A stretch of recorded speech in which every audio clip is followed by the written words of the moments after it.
to your rules of the competition, which you all should be aware of, or your coaches should be aware of. I'm going to first ask the prosecution, Team 6, to introduce yourself and your have all your teammates introduce themselves. Your Honor, opposing counsel, and members of the jury. My name is Jaden Inks, and I will be delivering the opening statement, giving the cross-examination of Blake Van Owen and the direct examination of Alex Cifuentes.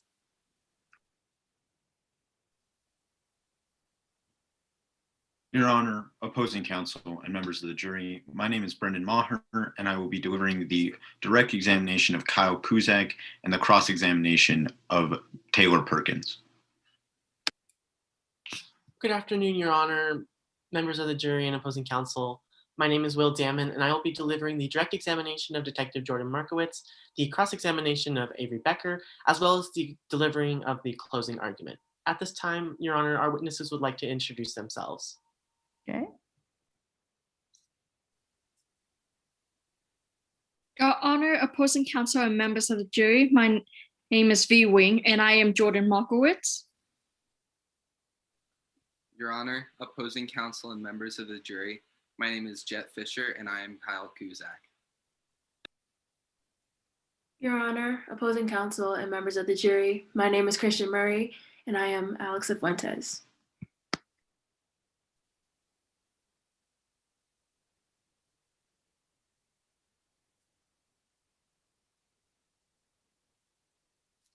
Okay, is that everyone from Team 6? Yes, Your Honor. Thank you. Could I have Team 1 introduce themselves, please? Yes, Your Honor, opposing counsel and members of the jury. My name is Natalia Quinones, and I will be conducting the cross-examination of Kyle Kuzak and the direct examination of Taylor Perkins. My witness would now like to introduce himself. Your Honor, opposing counsel and members of the jury, my name is Alex Larkin, and I am Taylor Perkins. My co-counsel would now like to introduce themselves. Your Honor, opposing counsel, and members of the jury, my name is Royal Zias McCall, and I will be providing the closing argument for the defense, as well as conducting the cross-examination of Detective Jordan Markowitz and the direct examination of Professor Blake Van Owen. Your Honor, my witness. Your Honor, my name is Haley Schumacher, and I am Blake Van Owen.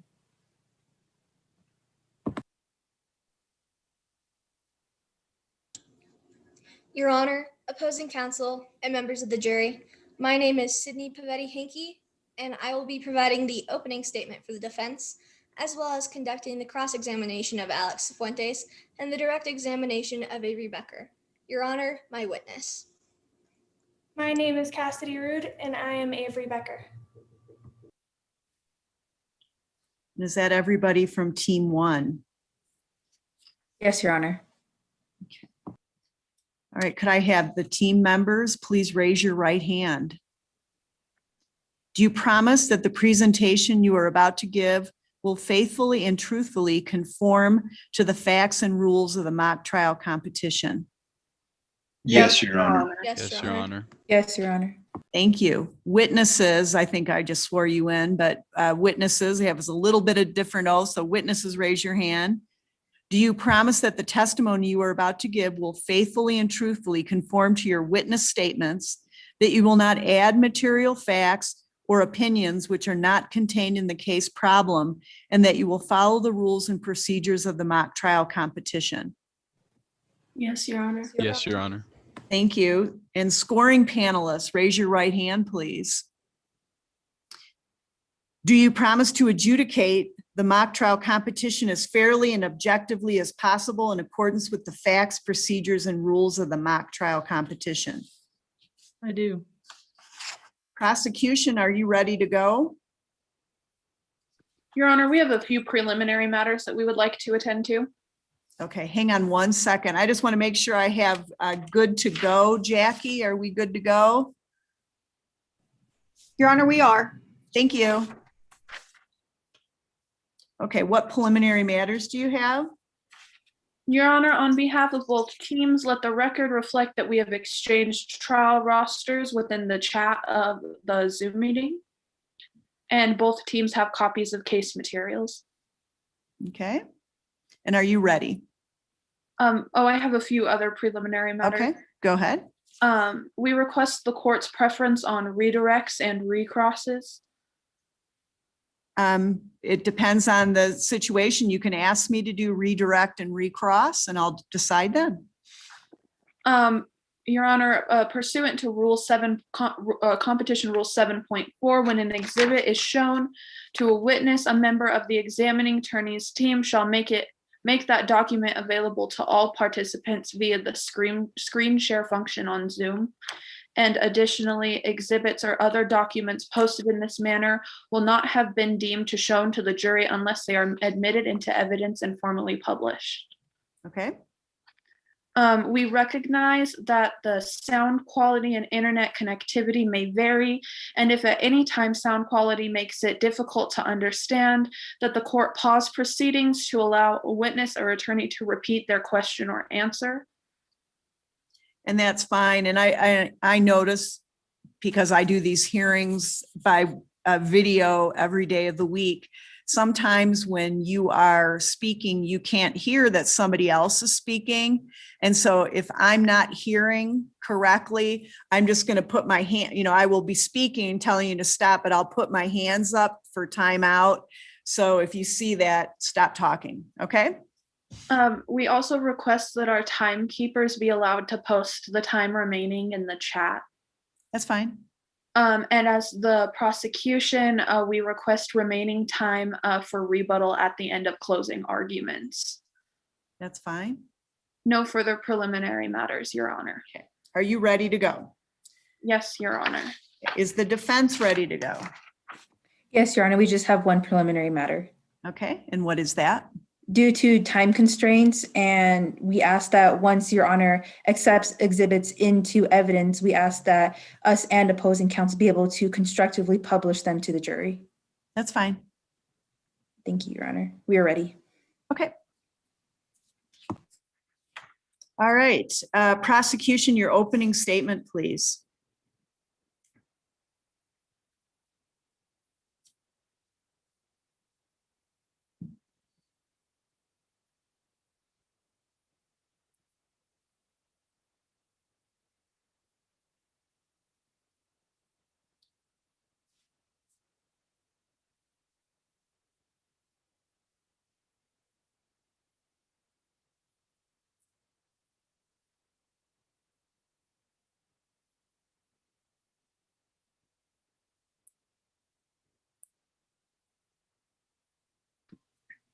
Your Honor, one of our team members was removed from the meeting, our timekeeper. So if we can somehow get her back in, that would be appreciated. What is her name, please? It should be Mary. Okay, I see her. I just didn't recognize the name. I'm letting her in now. Thank you. I'm sorry, Your Honor. I had technical difficulties and got kicked from the Zoom meeting as well. Okay. So you need to let me see your video when you give your opening statement. I can't see you right now.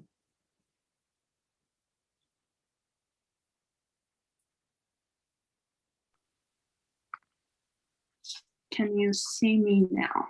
I can. Okay. All right. Your Honor, opposing counsel, and members of the jury. My name is Jaden Inks, and my co-counsel and I are here on behalf of the people of the state of Colorado. Revenge is a powerful motivator. Today's case is about a tragedy. A mock trial coach and well-known attorney, Mackenzie Brackman, was found dead in his home. This crime was committed by Avery Becker. On March 6, 2020, Avery Becker broke into Mackenzie Brackman's home. Unaware that he was there, she entered and a physical struggle ensued. It is our assumption that in this physical struggle, Miss Becker took a knife and stabbed Mr. Brackman through the left hand shoulder, nicking his aorta and causing him to bleed to death. After the crime was committed, Miss Becker left the scene of the crime. The relationship between Avery Becker and the defendant has always been rocky. or Miss Becker, the defendant, and Mackenzie Brackman has always been rocky. Their relationship spanned the 4 years that Avery Becker was on the mock trial team, and that led to the incident her senior year. In this relationship, bad blood was a constant. Brackman and Avery were in constant conflict about Avery's techniques in preparation and in terms of her work habits. Often Avery would show up with sloppy work. She would show up late to practices and come unprepared for competitions. Her action caused Coach Brackman to be hard on Avery, and Coach Brackman encouraged her to work harder and called out the persistent harmful antics that continuously let the team down. Confrontation was not something that Miss Becker liked, and this led her to carry a disdain for her coach. This disdain grew further because of the result of her not being able to meet her coach's expectations. She was demoted to a lower team. This led Avery to get her friend Taylor Perkins to quit the team, forcing Mr.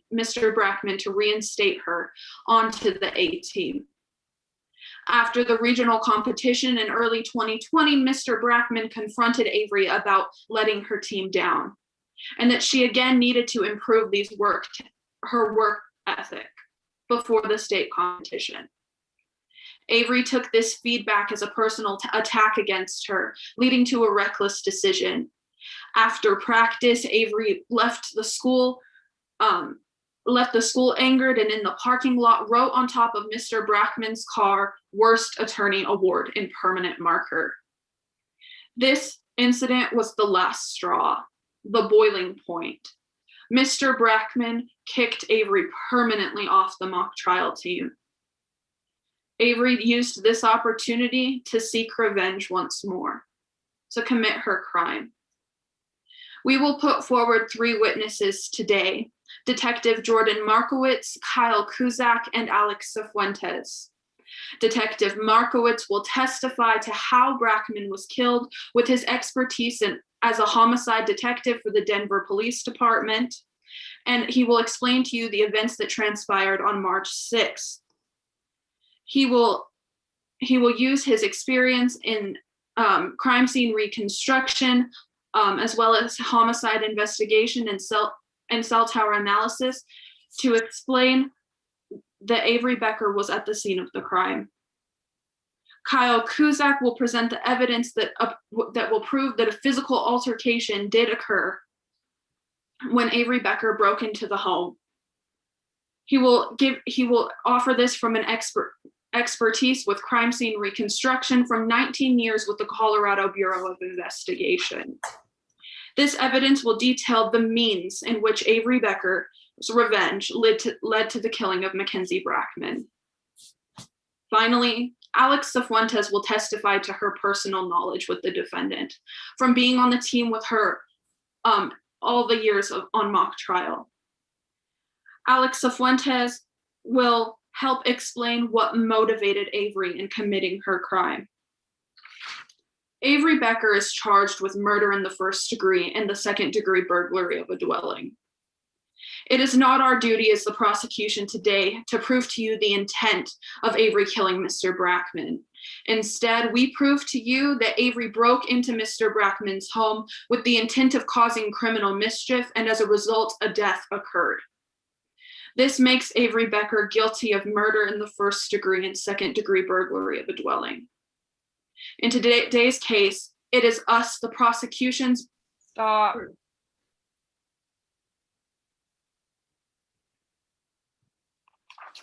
Okay, defense,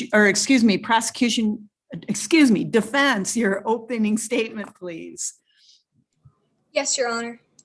There we go.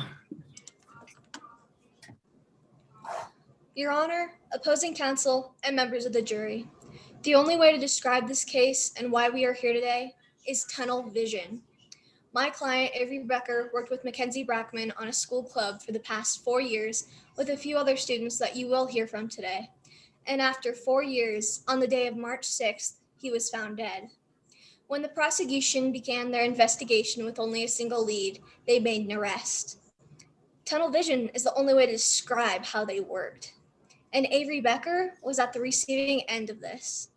The day before Brackman's death, Miss Becker had lost her phone and then spent the following day with Taylor Perkins searching for it.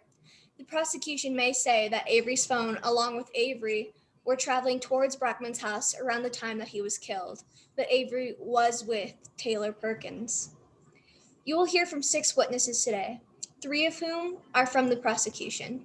First, you will hear from Kyle Kuzak, a private investigator without any first-hand information. Everything that Kuzak has collected is second-hand.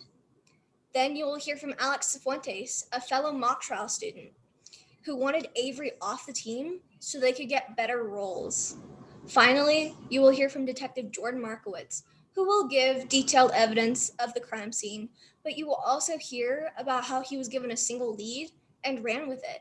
Also about how he accepted screenshots as key evidence in today's case. They didn't investigate any other leads, but just kept saying that Avery Becker committed these crimes.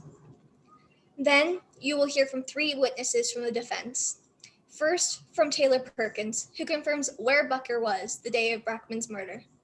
Then from Professor Blake Van Owen, who will tell you that based on her opinion, training, and experience, it is beyond argument that the prosecution was rushed. Finally, you will hear from Avery Becker herself.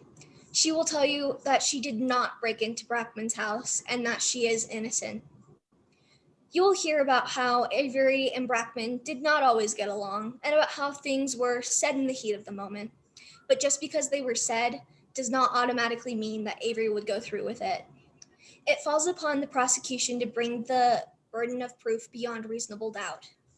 Reasonable doubt is a doubt based upon reason and common sense, which arises from a fair and rational consideration of all evidence or lack thereof.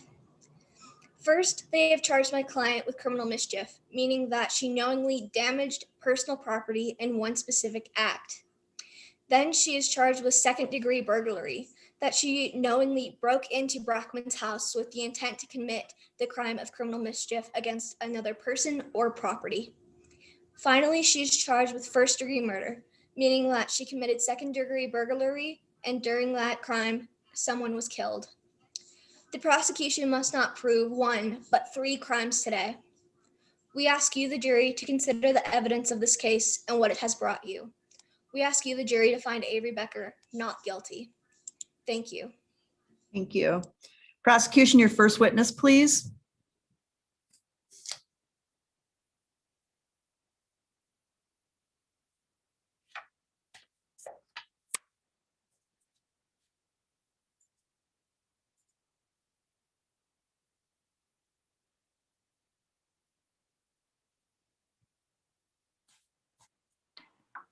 Apologies, Your Honor. The people would like to call Jordan Markowitz to the stand. Okay, go ahead. Good afternoon. Please state and spell your last name for the record. Jordan Markowitz, Markowitz.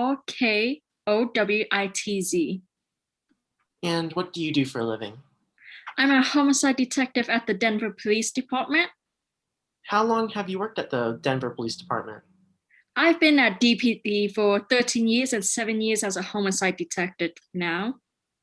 What sort of certifications do you have? I have a cell phone and technology and forensic recovery certification from the American Academy of Law Enforcement. It instructs you on how to obtain and interpret cell phone records data, as well as cell data and cellular tower data. How often do you use your certification? I've used my certification on a daily basis. In fact, I've used it in over 50 cases now. Your Honor, at this time, pursuant to Rule 702, I move to enter Detective Jordan Markowitz as an expert in homicide investigation with an emphasis on cell phone technology. Any objection? No objections, Your Honor. We just ask that the witness stay strictly within the scope of her expertise. Okay, she's so recognized. Go ahead. Let me take you back to the events on March 6th of 2020. Where were you on that day?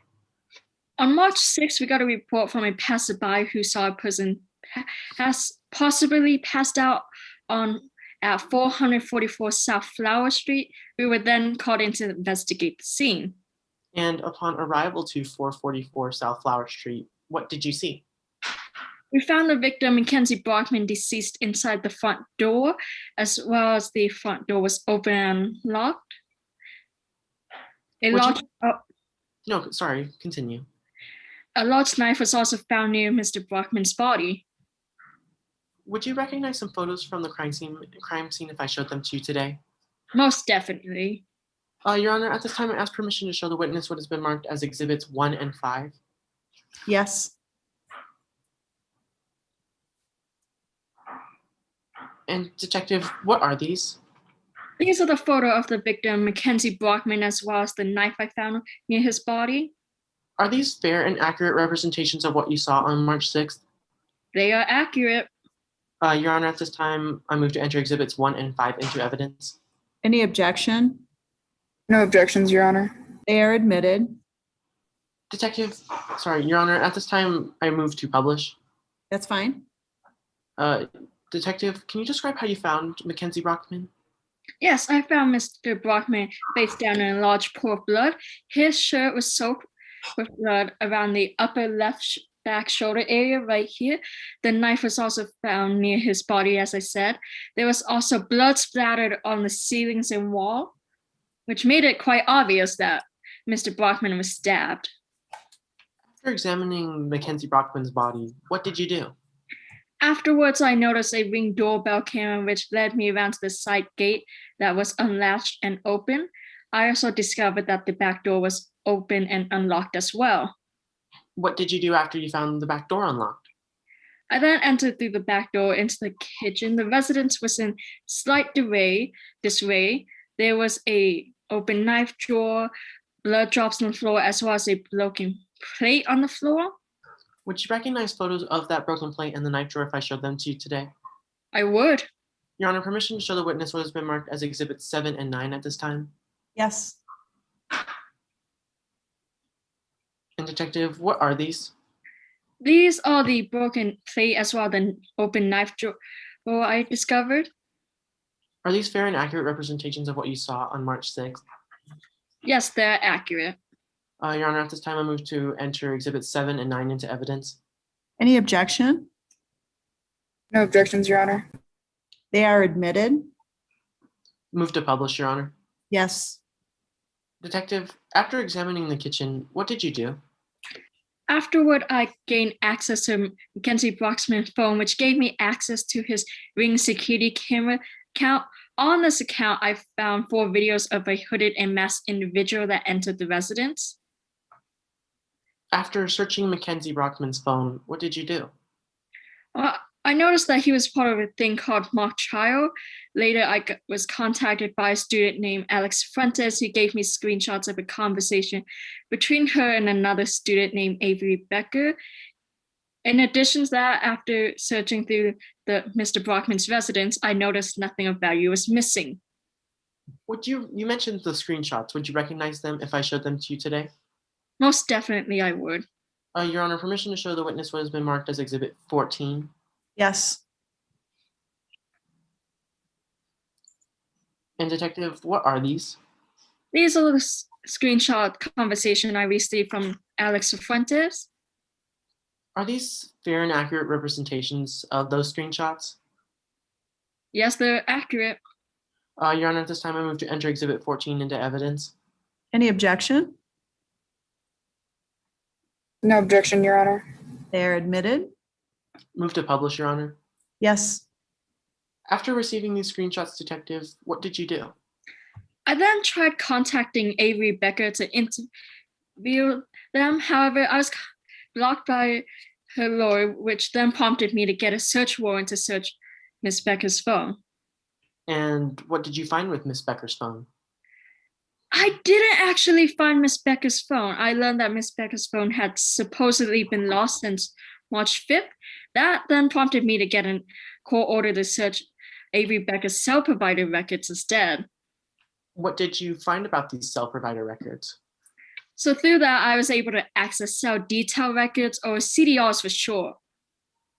And what are cell detail records? CDRs are records that a service provider collects when a phone connects to a nearby tower. So if you looked at a nearby tower, you can actually pinpoint where a phone is. While those CDRs don't actually provide what is said in these communications to the tower, it can decide whether a call or text message was sent out or received and how long a phone call would last. But most importantly, it actually identifies which cell tower the phone communicated with. And how do cell phones interact and communicate with cell towers?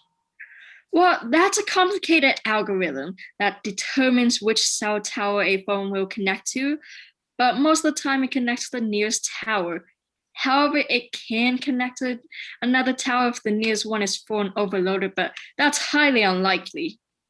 Now, Detective, what cell detail records did you find concerning Miss Becker's phone? On March 6th, Avery Becker's phone received numerous communication to cell tower 1227-3, tower 1191-1, and as well as cell tower 1197-1. In fact, I've created a diagram detailing these CDRs. Would you recognize your diagram if I showed it to you today? I would. Your Honor, permission to show the witness what's been marked as Exhibit 15. Yes.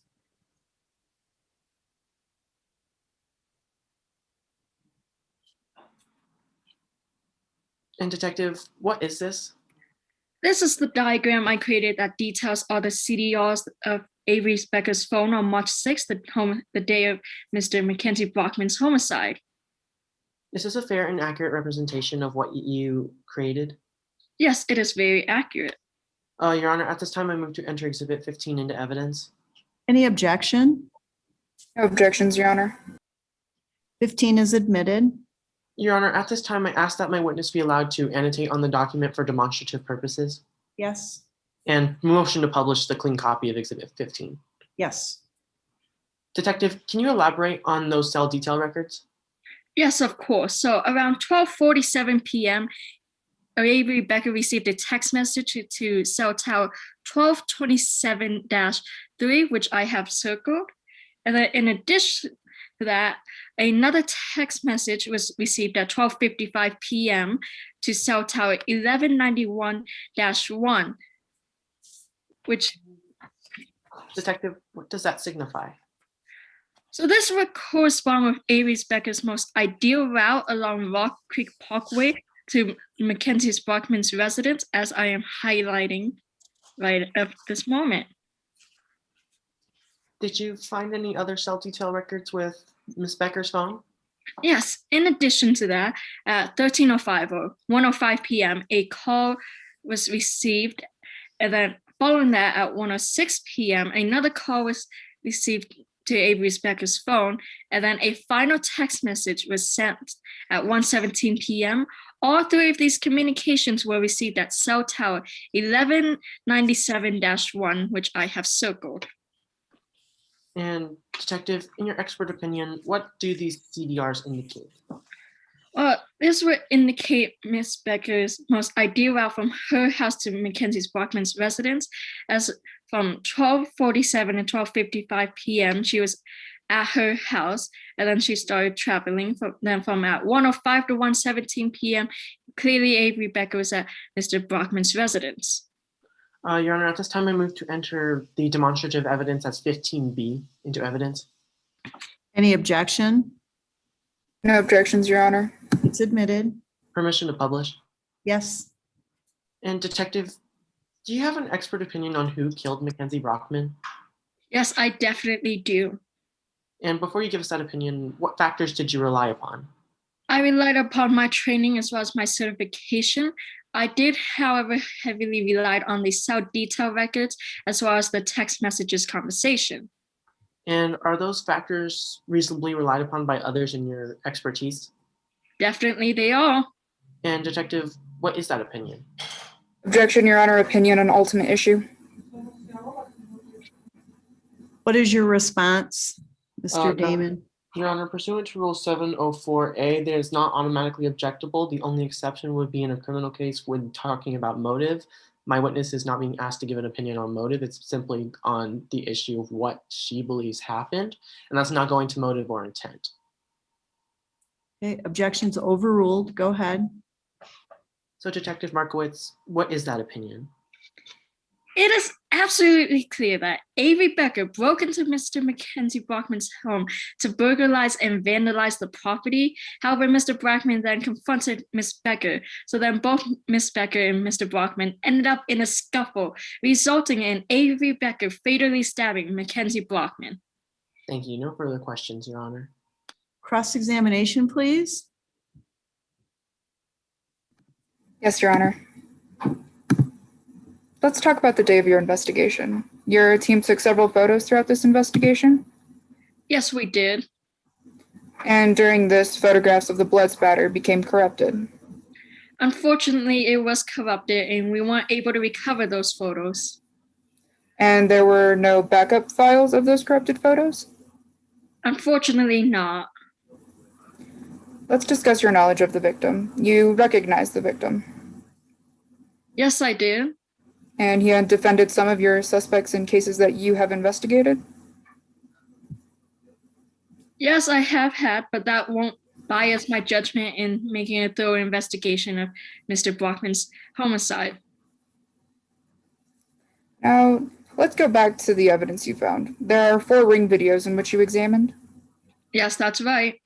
and the person in those videos has no identifying features showing.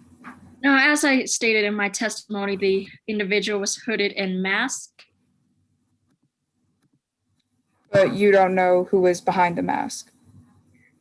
No, they were unidentifiable through the mask that they wore. So you don't know for sure who was in those videos. No, not from what I can tell. And you state that this could have been the work of a disgruntled ex-client based on the fact that Brackman worked in criminal defense. Yes, I stated that in my affidavit, but I didn't let that judge bias my judgment as well. I made a thorough investigation and followed the evidence. Thank you. Is that a yes or a no? Your objection, Your Honor, asked and answered. Overruled. Is that a yes or a no? May I have you repeat the question, Counselor? You state that this could have been the work of a disgruntled ex-client based on the fact that Brackman worked in criminal defense. Oh, yes, I did state that. And with the previous answer, I answered yes before explaining. But you never investigated that theory. No, as I said, I followed the evidence, which led me to Avery Becker. You downloaded the contents off of Brackman's phone. I did. And you knew how to do this because you took a 3-day training course? Yes, through my certification, even though it was just 3 days, it was a thorough training course, and I have used it in over 50 cases. And that's when you discovered that Brackman was a high school mock trial coach. Yes, that's correct. You then believe that Brackman's mock trial activity was not related to his death. Originally, no, I did not, but through some continued evidence and thorough investigation, I found that it was. And But you originally, no. Excuse me. You followed it up because you state that good police work requires you to follow up on all possible leads. Yes, I did state that, and I strongly do believe that. Now let's move on to you investigating Brackman's mock trial activity. You spoke with a student named Alex Cifuentes. I did. In fact, that was the first person you contacted. That's right. And you didn't try to contact anybody else except for Avery Becker. Yes, that's correct. And based on the conversation you and Alex had, you had Alex and his parents come to headquarters to conduct a full interview? Yes, I had her come in to conduct an interview. And it was during the interview that you learned about texts implicating Becker at the scene where the crime occurred? Yes, Mr. Fuentes mentioned those conversation. And you asked to see Alex's phone to download that information? I did. Unfortunately, Alex Fuentes did not have a phone at the time, which makes sense as interviewing with the police kind of makes people nervous. So you accepted screenshots of the text messages that Alex had sent? I did. I found no reason for her to come back in. And those texts were sent the day after the interview? Yes, they were. And earlier on, you testified that you have downloaded the contents of phones in over 50 cases? Yes. You also testified to downloading the contents of Brackman's cell phone. I did. However, you did not ask Alex Cifuentes to bring in their cell phone in order to download the contents. No, I did not. And isn't it possible that those screenshots could have been tampered with? As far as I knew, those conversations were true and that was what was sent to me. I don't know if it was tampered or not. So you accepted alleged screenshots without confirming their authenticity? Yes. Let's move on to the chart made by Kyle Kuzak. You knew Kyle Kuzak? Yes, I did. And you knew that Kyle Kuzak was brought in as another expert in today's trial. Yes, that's right. And they created a document which we will later see when they are testifying, which states the key points and suspects of today's case, correct? That is outside the scope of my affidavit, but if you'd like me to answer the question, I can. Yes. Please answer the question of whether or not Ms. Kuzak created a document, also pre-marked as Exhibit 17 in today's trial. Yes, I do. And you never state that you saw that document? No, that was Mr. Kuzak's work, so no, I have never seen it. Nor did you know that Alex Cifuentes, the person who gave you the screenshots, was listed as suspect number 2? Objection. Testifying to facts not in evidence. We haven't seen this report, Your Honor. What is your response?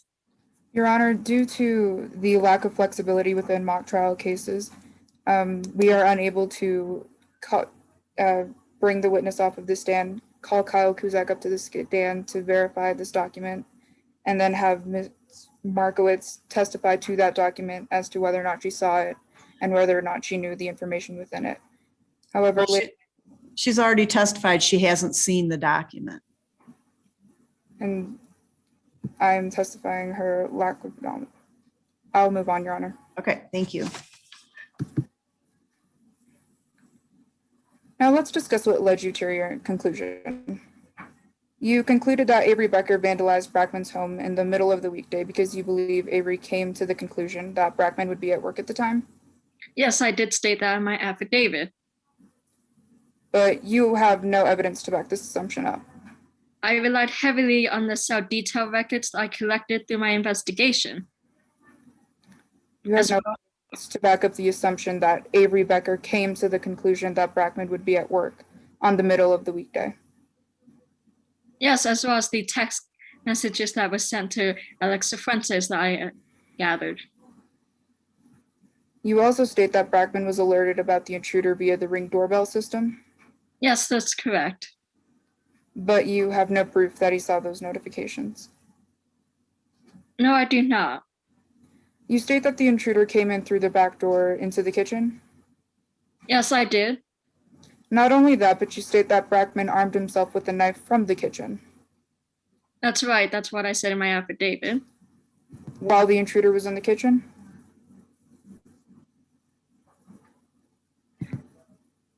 From what I gathered, I believe that Mr. Brackman got the Ring doorbell alert and then armed himself while the intruder was entering the residence, I believe. And you state that you follow where the evidence takes you? Yes, that is a strong belief of mine. And the contents you downloaded from Brackman's phone took you to the mock trial team? That's right, it did. But it was Alex Cifuentes who led you to Avery Becker? Yes, that's right. But I did follow with additional evidence from, as well as the cell detail records that clearly showed that Avery Becker's phone was at Mr. Brackman's home leading up to the homicide time. Is that a yes or a no? Yes. Thank you, Your Honor. No further questions. Any redirect? No, Your Honor, I don't think any is needed. And I ask that my witness be allowed to step down from the stand. Yes, thank you. Call your next witness, please, prosecution. The people call Kyle Kuzak to the stand. Go ahead. Mr. Kuzak, please state your name and spell the last for the record. My name is Kyle Kuzak, Kuzak. And Mr. Kuzak, what is your employment? I am a Colorado Bureau of Investigation certified crime scene reconstruction investigator, or if that's too much of a mouthful, CSR will suffice. And how long have you been investigating crime scenes?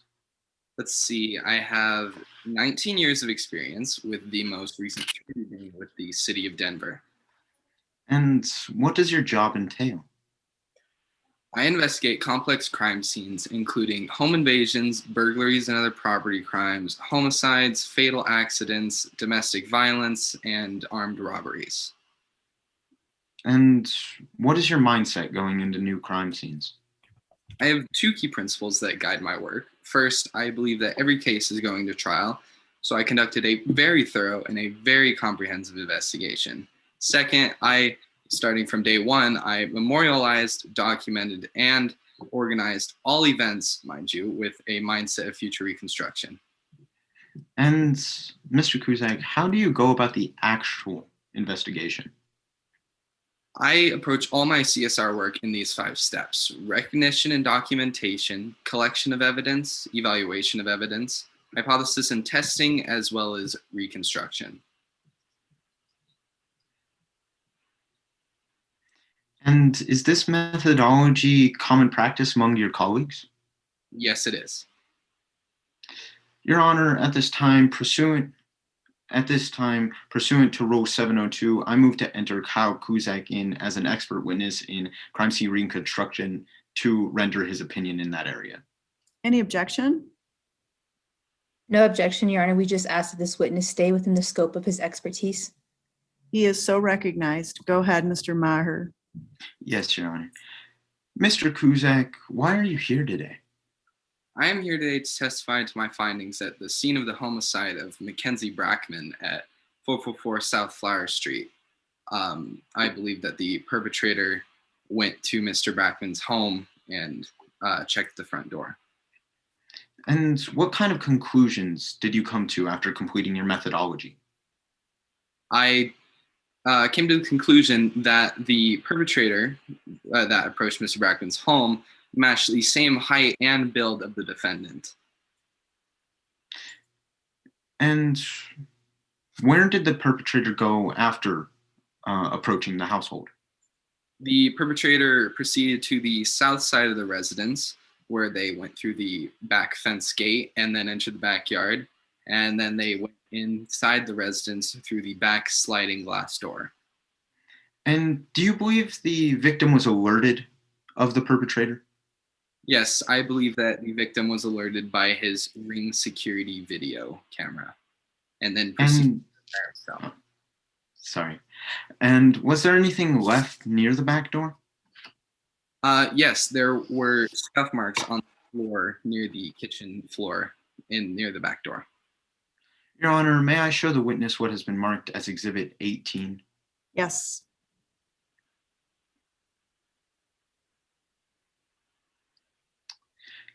Mr. Kuzak, do you recognize this image? Yes, I do. And what is this? This is an image of the scuff marks I talked about earlier. And is this a fair and accurate representation of those scuff marks you saw that day? Yes, it is. Your Honor, I move to admit Exhibit 18 into evidence. Any objection? No objections, Your Honor. 18 is admitted. I move to publish as well. That's fine. Mr. Kuzak, what is your opinion on these scuff marks? These scuff marks clearly indicated that a struggle took place in the kitchen between the perpetrator and the victim. Co-counsel, you can take that down now. Mr. Kuzak, did you notice anything else in the kitchen? Yes, I noticed that there was an open knife drawer as well as a knife block on the counter with a knife missing. I believe that the victim looked for a knife in self-defense. And is Exhibit 7 that same knife drawer? That is correct. Did anything else indicate a struggle in the household? There was also a broken plate on the kitchen floor next to the kitchen table, 5 feet from the back door. And is Exhibit 9 that same broken plate? Yes, it is. What do you believe happened next?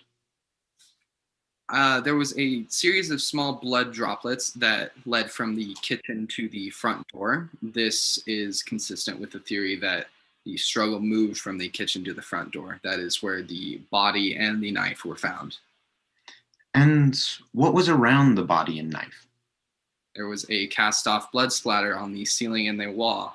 This is also consistent with the theory that the victim pulled the knife out himself. And why did this homicide happen? This was clearly a planned burglary gone wrong. The perpetrator chose a time when the victim would have not been home. However, this was not the case, and the two ensued in a struggle, leading to Mr. Brackman's death.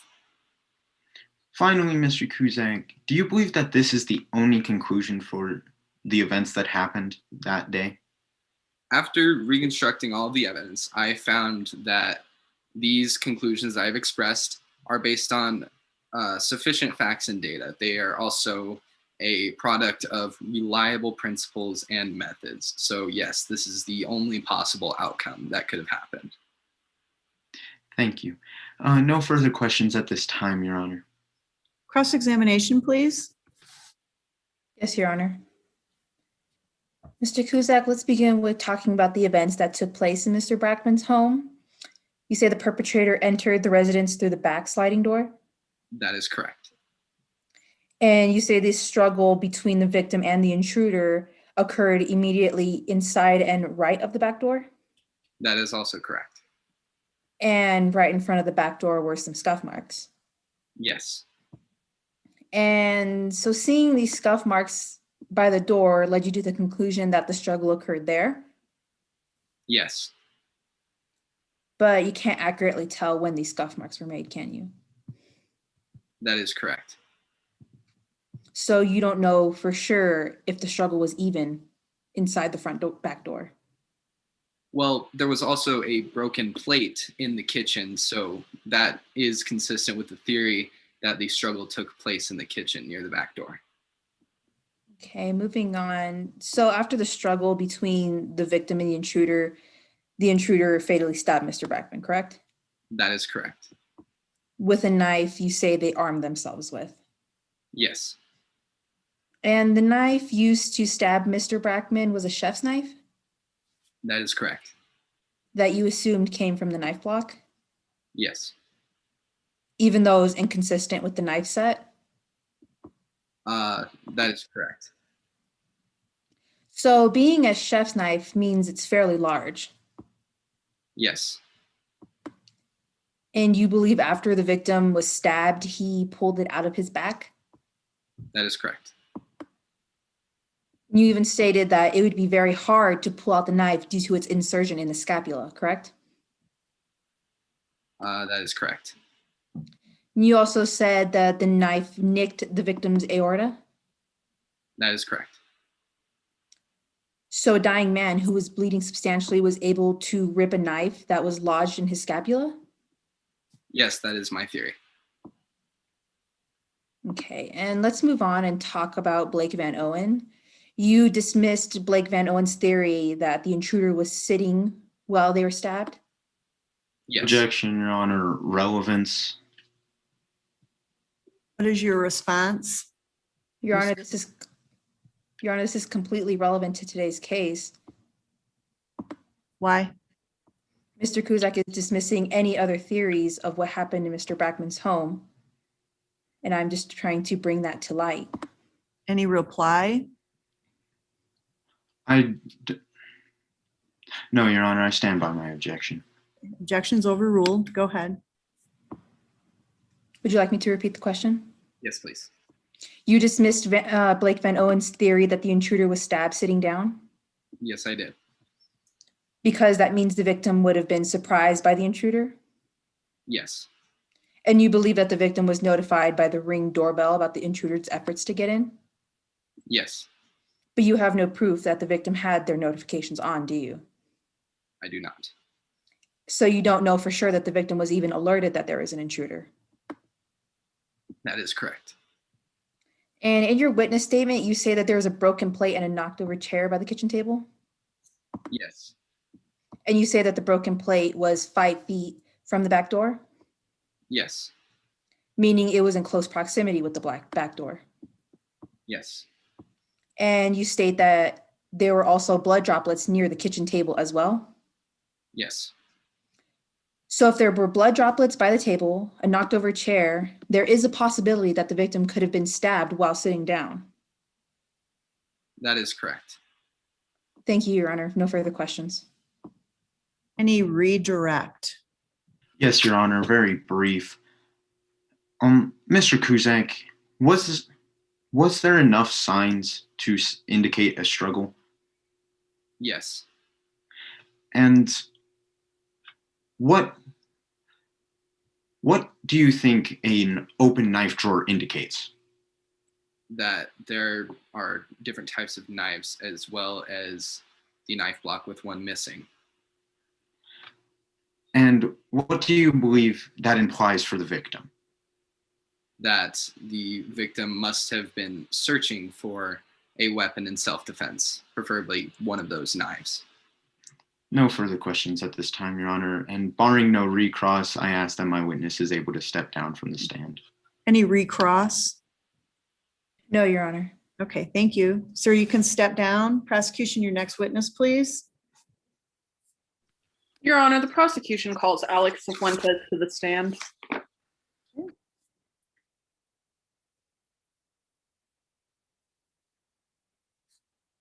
Go ahead. Please state your name and spell it for the record. Alex Fuentes, Sifuentes. Miss Fuentes, how do you know Avery Becker? Well, Avery and I were good friends. I would even go as far to say that we were best friends at some point in time. During my freshman year, it was actually Avery who recommended that I join our school's mock trial team. If I asked you to point out the defendant in the courtroom today, could you? Yes. Your Honor, I ask that Avery Becker turn her camera on to be identified by my witness and then turn it off after. That's fine. Would you please describe Miss Becker for the court today? Well, as you could see, she was wearing a red blazer and had long hair. Let the record reflect that the defendant has been described. Yes. How do you know that that is her? Well, like I said, she's personally come up to me and recommended that I join the mock trial team, and we also went to school together, so this time together, I'm quite sure I know what she looks like. Has your relationship with Avery changed since then? I guess you could say that it's become more strained in a sense. During our last season of mock trial together, Avery had poor behavior and was constantly late to practice and never showed any ounce of respect towards Mr. Brackman or the rest of the team. You mentioned that Avery never showed respect towards Mr. Brackman. Why is that? So Mr. Brackman was an amazing coach. He constantly pushed the rest of the team to improve itself, but especially Avery, but I really looked up to him. And what effect did Avery's behavior have on the team? Avery's behavior constantly left the team in a state of panic because she was never prepared. And being properly prepared was something that Mr. Brackman constantly stressed.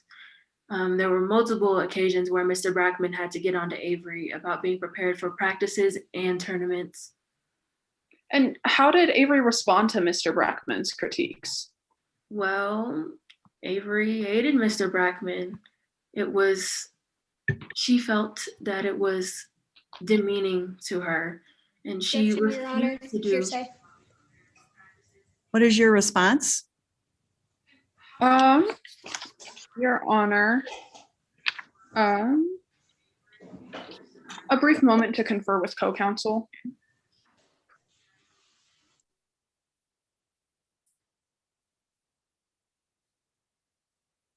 According to 801D2, it is used on the effect of the listener and not for the truth of and is not being offered for the truth of the matter asserted. Any reply? Your Honor, if I may change my objection to speculation then. All right, objections overruled. I will repeat my question. How did Avery respond to Mr. Brackman's critiques? So Avery refused to do what was asked of her and tried to play the victim. There was even one time, which I would consider the boiling point of their relationship, where Mr. Brackman confronted Avery and then she acted pretty irrationally, if you asked me. What would you say was the boiling point in the relationship between Mr. Brackman and Avery Becker? So Avery had come into practice late like usual, and then at the end of that practice, Mr. Brackman demoted her to B team. And what happened after Avery got demoted?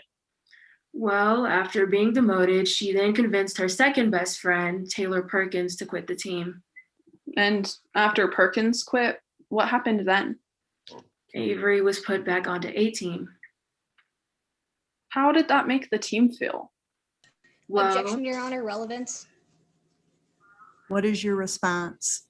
Your Honor, as my witness is testifying to her personal knowledge of the defendant, I believe that this question is relevant in terms of laying the foundation to further events that transpired between Avery Becker, my witness herself, and the victim, Mackenzie Brackman. Any reply? Your Honor, if I may say, how does the way the team feels affect the case today? We're here talking about Avery Becker and the possible conviction of her killing Mr. Brackman. Response? Sure. As Ms. Cifuentes was on the team, and the team, that has played a huge part in this case with Avery being on the team and it being her mock trial coach. I think this goes to show the relevance of situations that transpired between Avery Becker and Alex Cifuentes, as well as the coach himself, that could lean to prove foundation for further questioning. Okay. In the real world, this wouldn't be allowed, but for purposes of mock trial, I will allow it. So the objection is overruled. Go ahead. And how did this make the team feel? well, the team was upset that Avery was just let back onto A team. And then to make matters worse, at the regional competition, Avery won the Best Attorney and Best Closing Award. And what happened after the regional competition? So Mr. Brackman was really upset with Avery, and then at the following practice after regionals, he confronted Avery, who seemed pretty upset, and she did something that I don't think anyone would have expected afterwards. What did she do? She wrote on the hood of Mr. Brackman's car in permanent marker. And how do you know this? Well, Avery owned up to it, and then pretty much the whole team knew when she got kicked off. What happened when Mr. Brackman found out? Well, like I said, Mr. Brackman kicked her off of the team, but then this also left the team in a tight spot because state was coming up soon, and then the mock trial rules state that last-minute substitutions can't be made. So it left the team in a really hard spot, but this no longer was a problem because state ended up getting canceled. I'd now like to direct your attention to the screenshots of the conversation between you and Ms. Becker. Your Honor, permission to show the witness what has been marked and entered as Exhibit 14. Yes.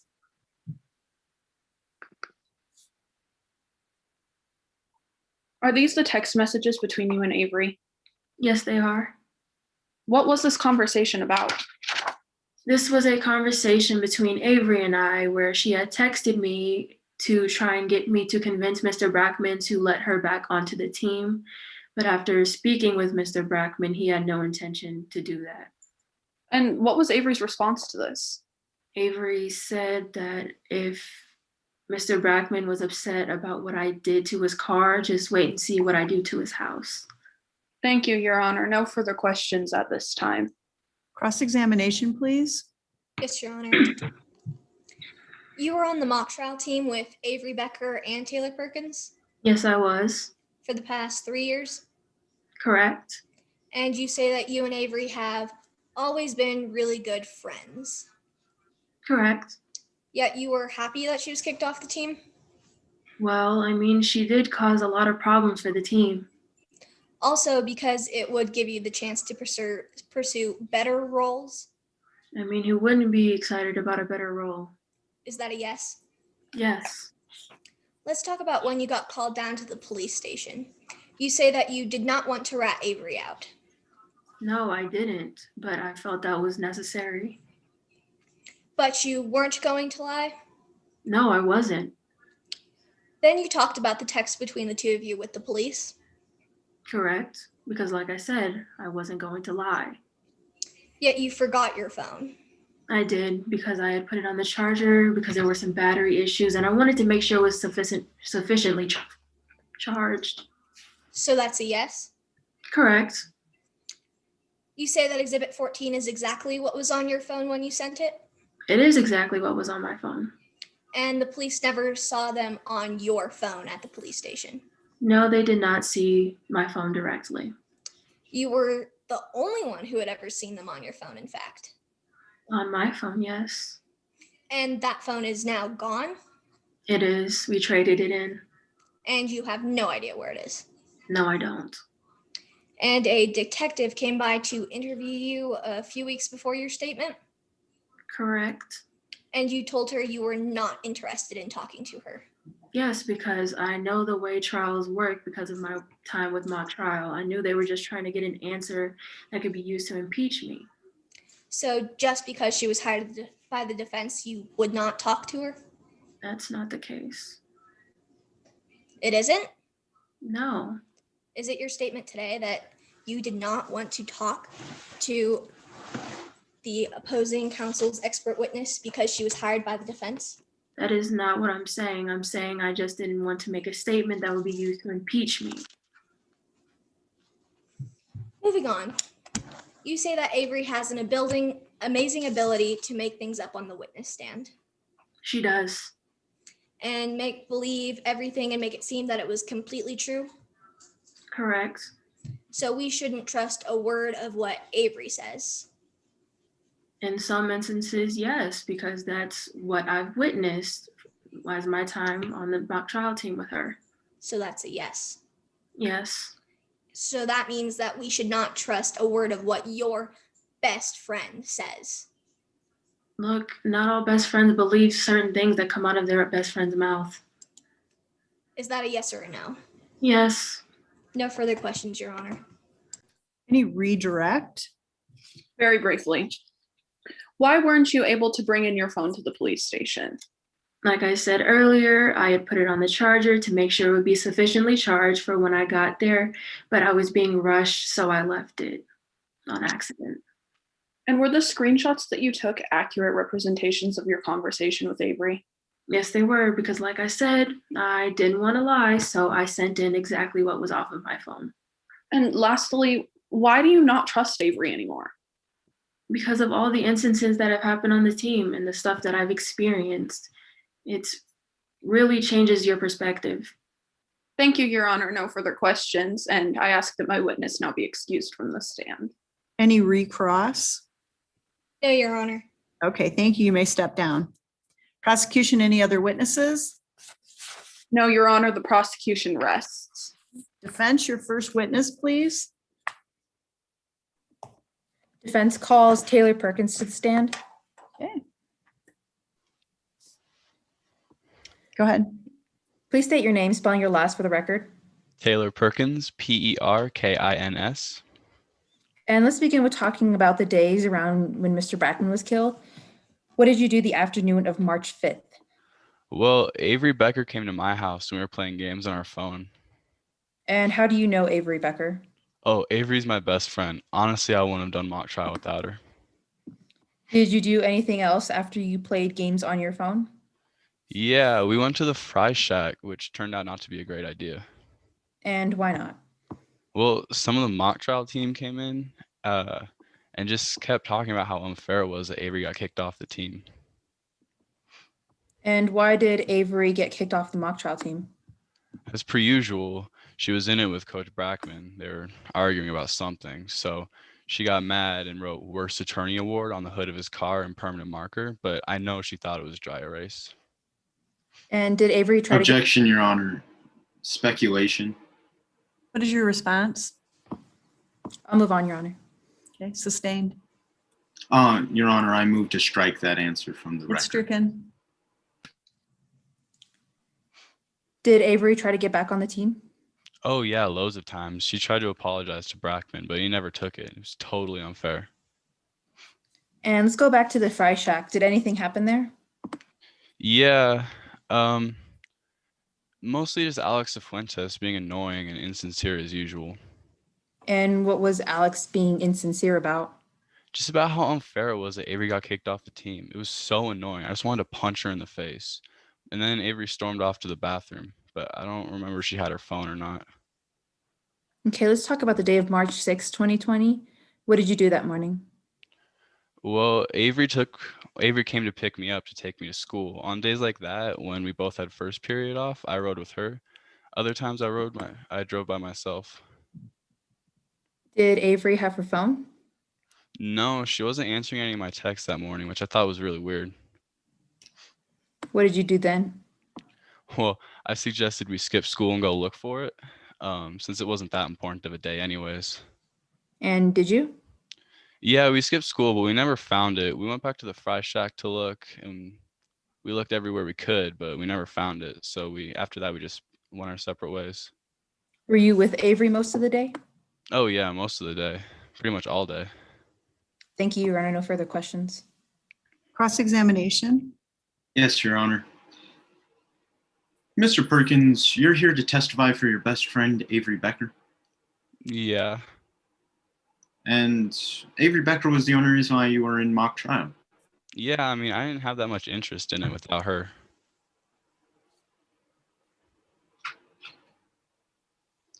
And so when Avery got demoted to B team, you quit. Yeah, I mean, I wanted to support her over the little things like that. And you quit so then a spot would open up on A team. I guess that's what happened, but that's not why I quit. A spot that would open for Avery. I mean, she had a spot, but I mostly did it to support her. And you knew, or you did this because Avery was your best friend? Yeah, like I said before, she's my best friend. I wouldn't have done it without her. So later on, Mr. Brackman and Avery had gotten into a fight. I guess a fight's a good way to say it. It was more of just an argument, but Where this argument led to her writing on Mr. Brackman's Porsche. yeah, In big letters, worst attorney award. yeah, that's what I said. In permanent marker. Yeah, but I thought she thought it was a dry erase and she was holding one. But it was permanent. Yeah, it was an accident too. And she was kicked off the team for this. Yeah, I guess Brackman just couldn't handle it anymore. And you believe this to be unfair? Yeah, it was so unfair. I mean, she tried to apologize multiple times. Plus, she was really good at what she did. And this led you guys to trying to find ways for her to get back on the team. I mean, it was mostly just apologizing and asking people on the team to help, but I guess, yeah. So she texted everybody on the team? I can't say for sure that she did, but And she did text Alex Fuentes, correct? I don't see why she would have. I don't like her very much, but I know Avery hated her. So it's your testimony here today that she did not text Alex Fuentes? Well, I don't know for sure that she texted Alex Fuentes. I can say that she did, but I don't know for sure. So it is your testimony here today that you do not know if she texted Alex Fuentes? I know there were texts to Alex Fuentes. Moving on, and neither of you liked Alex Fuentes? No, she was a total kiss up. Moving on, after being rejected by Brackman for a final time, she came to your house. Are you talking about Avery? Yes, Avery, sorry. Yeah. Where you guys then went to the Fry Shack after. Yeah. Where most of the mock trial students were. Yeah, I thought it was really weird because that would have been around the time mock trial was. So even Alex was there. I think so, yeah. And Alex made Avery angry, so she stormed off. Yeah, I mean, she was just being really annoying. And you even testified in court today that you wanted to punch Alex in the face.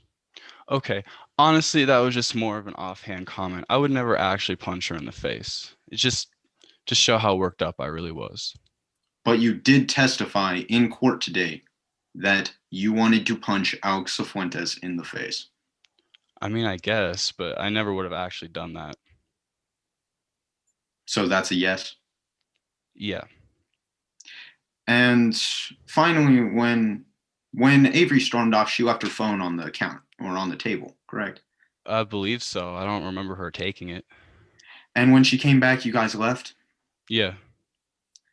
And you refer to Avery's phone as a third kidney. Yeah. Finally, Mr. Perkins, you want the jury here to believe that Avery Becker left her third kidney on a table. Well, I mean, we were both heated up, so I guess it's not too unreasonable that she'd forget about it. So that's a yes. I guess, yeah. No further questions at this time, Your Honor. Any redirect? Yes, Your Honor. Mr. Perkins, why did you drop out of the A team? To support my friend over the littler things. Okay, and do you remember if Avery grabbed her phone before she left? I don't remember. Okay, thank you, Your Honor. No further questions. Any recross?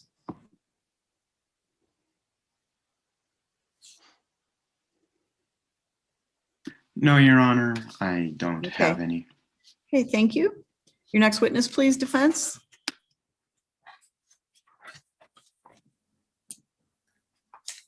Defense calls Professor Blake Van Owen to the stand. Okay, go ahead. Please state your name, spelling the last for the record. Blake Van Owen, Vanowen. And what do you do for a living? I'm a professor, a private investigator, and sometimes I'm even an expert witness in police practices. And what is your educational background? I earned my bachelor's from CU Boulder in 2005 and my master's in criminal justice from Ashburn University in 2015. And did you gain any experience after you graduated? Yes, after I graduated, I started working for the Aurora Police Department.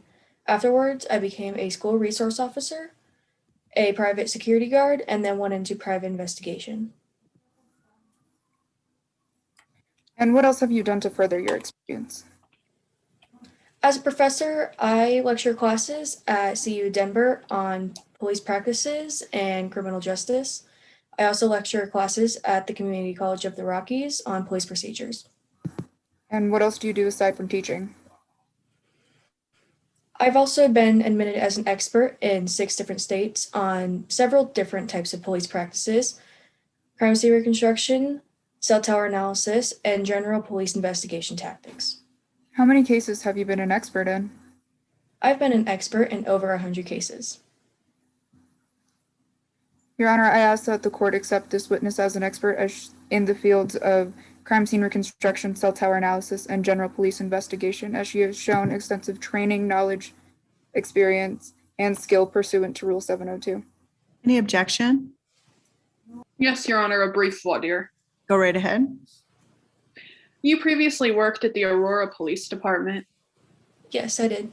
but then quit your job, Yes. and you have not worked under a police department since.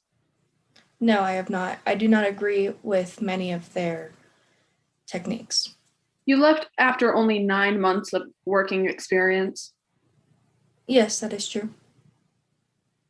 and you haven't worked at a police department in 8 years, Yes, that is true. or been recertified in their practices, No, I have not. and are unaware of the procedures that have been put in place since you left 8 years ago, No, I have not.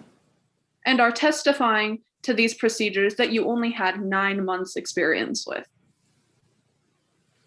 I have gone through many types of education. And so I believe that I would be very aware of what those things are. Is that a yes or a no? Can you please repeat the question? And are testifying to these procedures that you have only had 9 months of experience with? Yes, that is accurate. Thank you, Your Honor. I have no further objections as long as this witness stays within the scope of their expertise that they are being entered as under crime scene reconstruction, general police practices, and that's fine. Okay, she's so recognized as an expert. Go ahead. And let's talk about your involvement in this case. Can you tell the jury how you got involved in this case? I got involved after I was hired by the defense. And does that have any effect on your opinions on this case today? No, of course not. What is your expert opinion on the practices done in this case? Based on my training and experience, it's beyond argument here that the police investigation was rushed. When you're rushed, you miss things. This group missed a lot of important things. What led you to that conclusion? I have viewed the police reports on this case, as well as Kyle Kuzak's report on crime scene reconstruction, Detective Markowitz's report on cell tower analysis, and I also conducted my own private investigation in places I believe were neglected by the police. And do you agree with any reports or evidence given by the prosecution? I agree that there's evidence that points to an intruder breaking in. Other than that, I do not. Now let's talk about Kyle Kuzak's evidence in this case. Did you review the evidence given by Kyle Kuzak? Yes, I did. And what did you not agree on with regards to Kuzak's evidence? Kuzak opines without support that after the intruder broke in, they were surprised by Breckman. So Breckman had reached for a knife from the knife block in the kitchen, and within a struggle was then disarmed and was then stabbed in their left shoulder. And after reviewing the reconstruction done by Kuzak, what is your expert opinion on the report? In my opinion, I believe the report is very unreasonable. And why do you say the report is, as you state, very unreasonable? First, the only apparent evidence of a struggle are supposed scuffing on the floor. Those scuff marks could have been made a year ago, 5 years ago, who knows? And do you agree with Kuzak's description of the struggle with the knife? No, I do not. Although it can be an option, but there's a low chance that it is possible for the fact that if they were in a face-to-face confrontation, the person would have had to been much bigger than Breckman to have been able to stab them in their left shoulder. However, in the ring videos, it is apparent that Objection, Your Honor. Narrative response. I ask that defense break it up for the jury. Any response? I'll break it up, Your Honor. Okay, go ahead. You said that you found fault with the way that the victim was stabbed. Can you demonstrate for the court how the victim would be stabbed? yes, if the intruder was of size, they would have been able to bring the knife up while holding it comfortably by the handle and bring it down into their left shoulder. And why does it make more sense for the intruder to be sitting down? It would make more sense for Bracken to be sitting down because from the ring videos, it is shown that the intruder isn't very big, which would make it more likely for Bracken to have been sitting when they were stabbed. Now let's talk about the evidence prepared by Detective Markowitz. You heard Detective Markowitz testify earlier in court today? Yes, I did. Do you agree with Detective Markowitz's conclusions on the Ring app? As a Ring app user myself, I know that people can turn off the push notifications. And if we were to have Brackman's phone in court today, we would know whether or not those notifications were on or off. However, even if we did figure out that they were on, that doesn't necessarily mean that Brackman was notified. People nowadays have many notifications, and sometimes it just feels good to step back. And do you agree with Detective Markowitz's opinion about the call detail records? No, I do not. Yes, the cell tower by Brackman's house had received calls and texts from Becker's phone. That does not mean that Becker's phone was even near the cell tower at the time. Cell towers are made to cover hundreds of square miles in rural areas, and in suburban areas, they could cover a 6 to 7 mile radius. That does not always mean that the phone is going to connect to the nearest one, since the phone is made to connect to the one with the best signal. And in your expert opinion, what would the better practice have been to gather those call detail records? If I were to do it, I would have made sure to pull all the records from all phones that were connected to that tower at the time and find any others that were find any other people who could have had a connection to Brackman.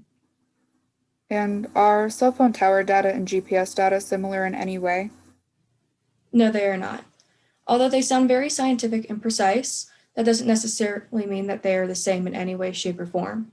If we were to have Becker's phone in court today, we would be able to know where the GPS data was when the phone had gone missing. Therefore, we would have known whether they were by the house or not. Now, let's talk about the alibi of Taylor Perkins and Avery Becker. Earlier in court, you heard Taylor Perkins testify? Yes, I did.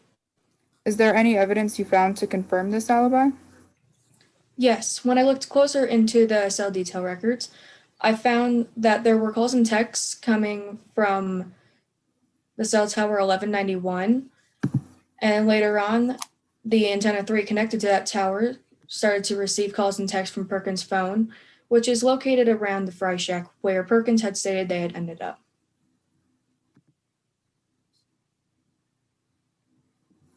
Now let's discuss your personal findings. Earlier, you stated that you conducted your own personal investigation. Yes, I had.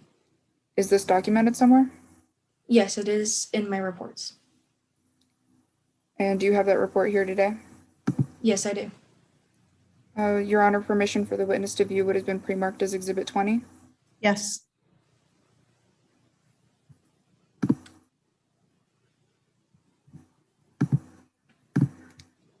Can you please identify this document? Yes, this is my report. And who made this report? I did. And when did you make this report? I made this report after I was hired by the defense. And is it true and accurate to the best of your knowledge? Yes, it is.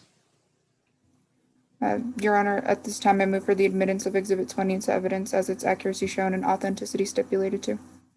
Any objection? Yes, Your Honor, I object to this piece of evidence being entered under the grounds of hearsay, as it is an out-of-court statement that was made out of court and before today's trial. Any response? Your Honor, the person who made this report is subject to cross-examination. Okay. Objections overruled. Go ahead. Your Honor, is this It's admitted. Go ahead. Thank you. Permission to constructively publish to the jury? Yes.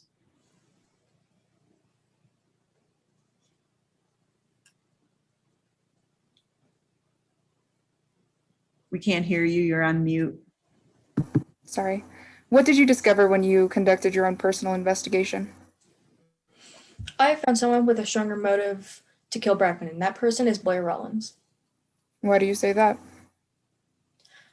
During my own investigation, I was looking through I was looking at Brackman's old attorneys, and I found out that Blair Rollins' father, Jonathan Rollins, was convicted. Objection, Your Honor. Facts not in evidence. What is your response? Your Honor, I'm asking the witness to explain why she believed Blair Rollins was a person with a stronger motive, or had a stronger motive to kill Brackman, and why she considered her a potential suspect in this case.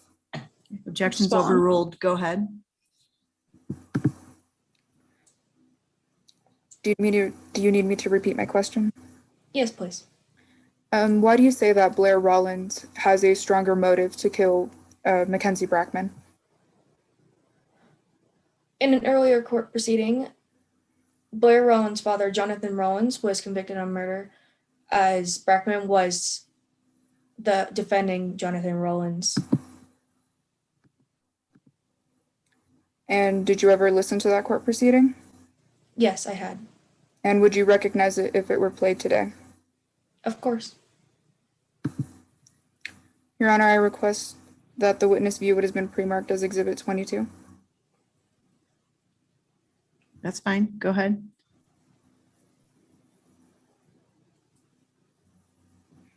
Can you please identify this document? Yes, this is the recording I had heard. And when did you hear this? I heard it as I was conducting my own investigation. And is it true and accurate to the best of your knowledge? Yes, it is. Your Honor, at this point, I move for the admittance of Exhibit 22 into evidence as its accuracy shown and authenticity stipulated to. Any objection? Yes, Your Honor, I object on the grounds of hearsay as this audio clip has been made outside of court today. This was made in a prior court proceeding is not this current one today. So it's hearsay. Yes. What is your response? Your Honor, this is hearsay. However, this is a statement against interest as well as it has been. This is a statement against interest as well as a business record and an excited utterance. Therefore, that the person who would utter this would have no reason to lie. Or Okay. All right. Objections overruled. It's admitted. Permission to play Exhibit 22 for the jury. Yes.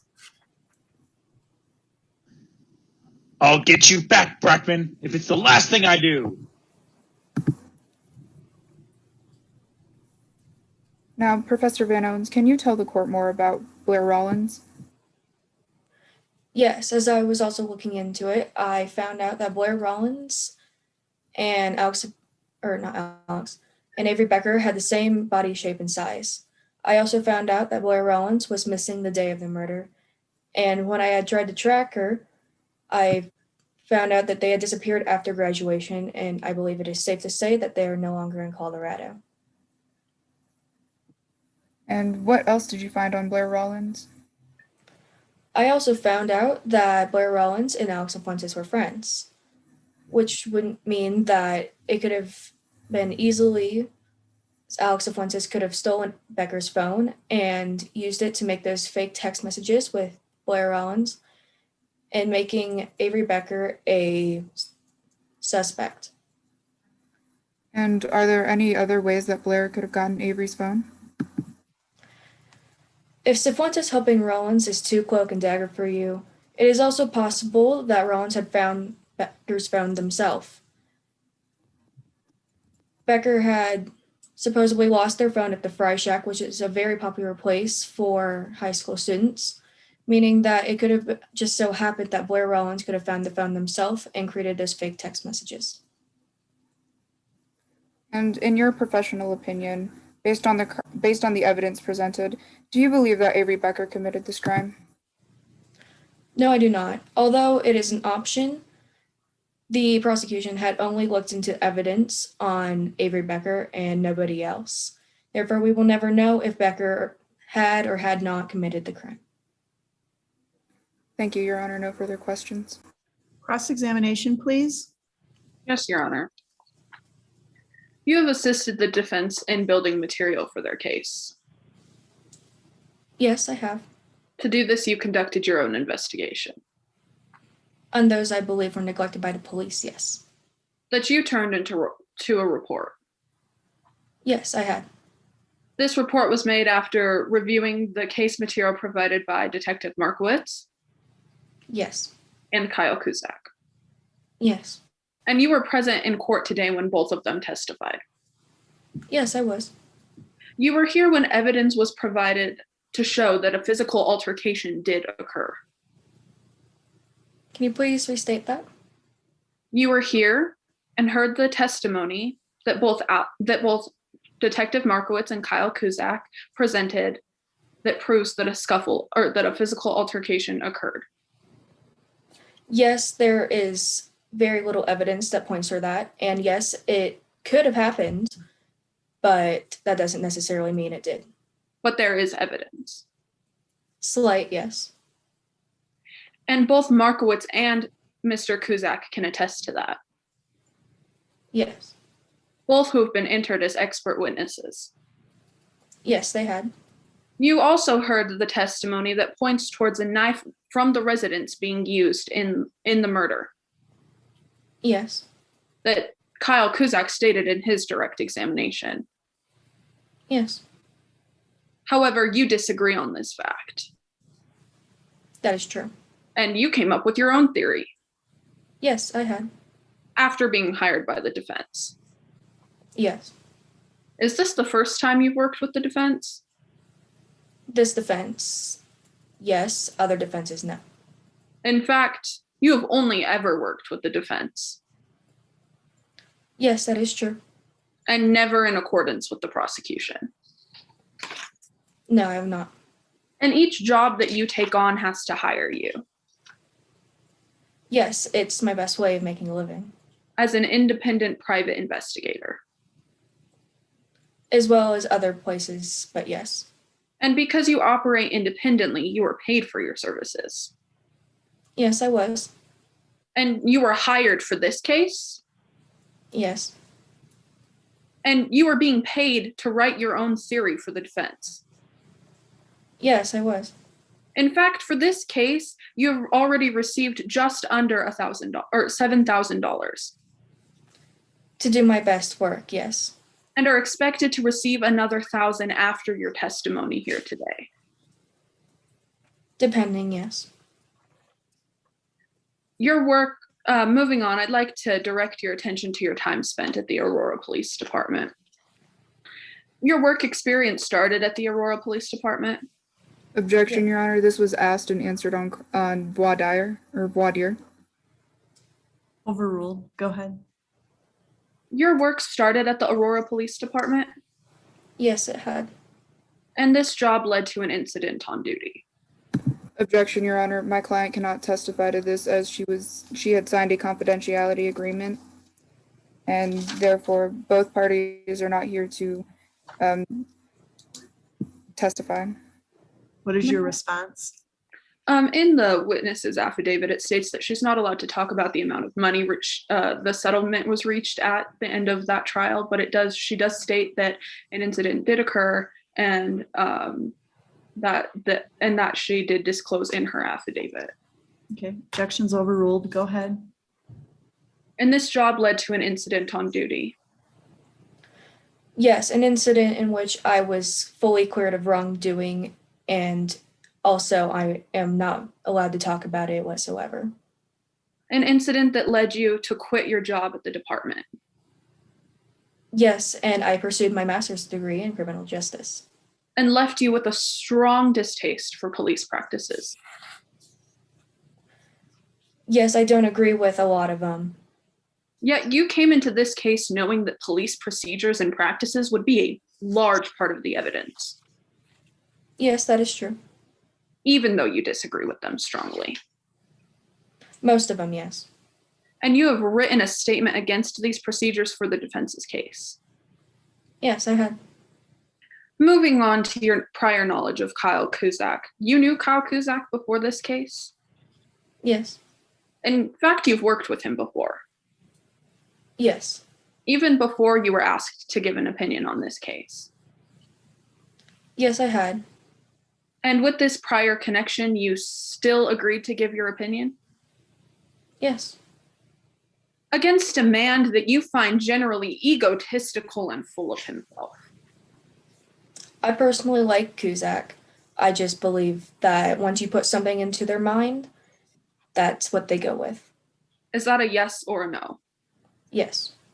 Thank you, Your Honor. No further questions. Any redirect? Yes, Your Honor. Professor Van Owens, are you biased based on the fact that you earn a living from this? No, of course not. I take much pride in my work. And do you disagree with all the police procedures done in today's case? Not all of them. And why were you hired by the defense? I was hired by the defense because I am able to testify in multiple different expertise. And why hire multiple people for those expertise when you could just hire one? And you have stated earlier that you teach police practices. Yes. So do you get new material every year? Yes. that is Objection, Your Honor, outside of the scope of my direct, Of your cross? or of my cross, I'm sorry. What is your response? Your Honor, this witness on cross testified to being an expert witness of police procedures and practices, as well as being an expert in multiple trials, as well as a professor, which has been noted in the cross-examination. Response? And I'm Sure. simply delving into it. In my cross-examination, I never once go into the expertise. It may have been brought up on voir dire, but within the scope of my cross-examination, never do I go into whether or not that this witness has been an expert. Objections overruled. Go ahead. Now, do you need me to repeat my question? Yes, please. As an expert in police practices, as well as lecturing courses on it, do you get updates on your material? Yes, I do. Thank you. No further questions, Your Honor. Any recross? No, Your Honor. Okay, thank you. Defense, your next witness, please. Your Honor, the defense calls Avery Becker. Go right ahead.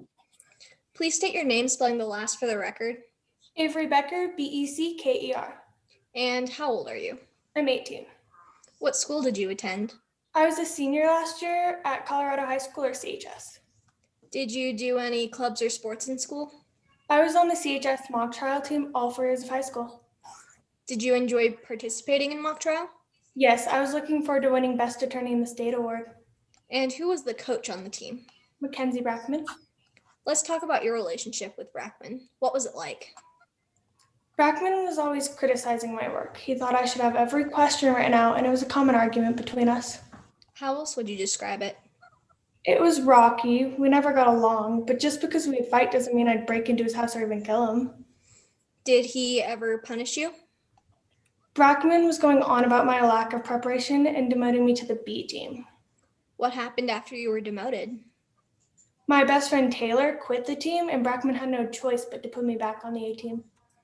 Did you and Brackman have any other altercations? Well, there was the car incident. I felt so bad for what had happened. Could you elaborate on that? After regionals, Brackman was criticizing me, and I stormed out of practice. I had a dry erase marker in my hand, and when I saw his car, I wrote Worst Attorney Award on it. Then I realized it was a permanent marker. What happened after that? When Brackman came out and saw what I had done to his car, he went off on me and officially kicked me off the team. How did you feel after you were kicked off the team? I was angry and upset, but then I talked to my mom.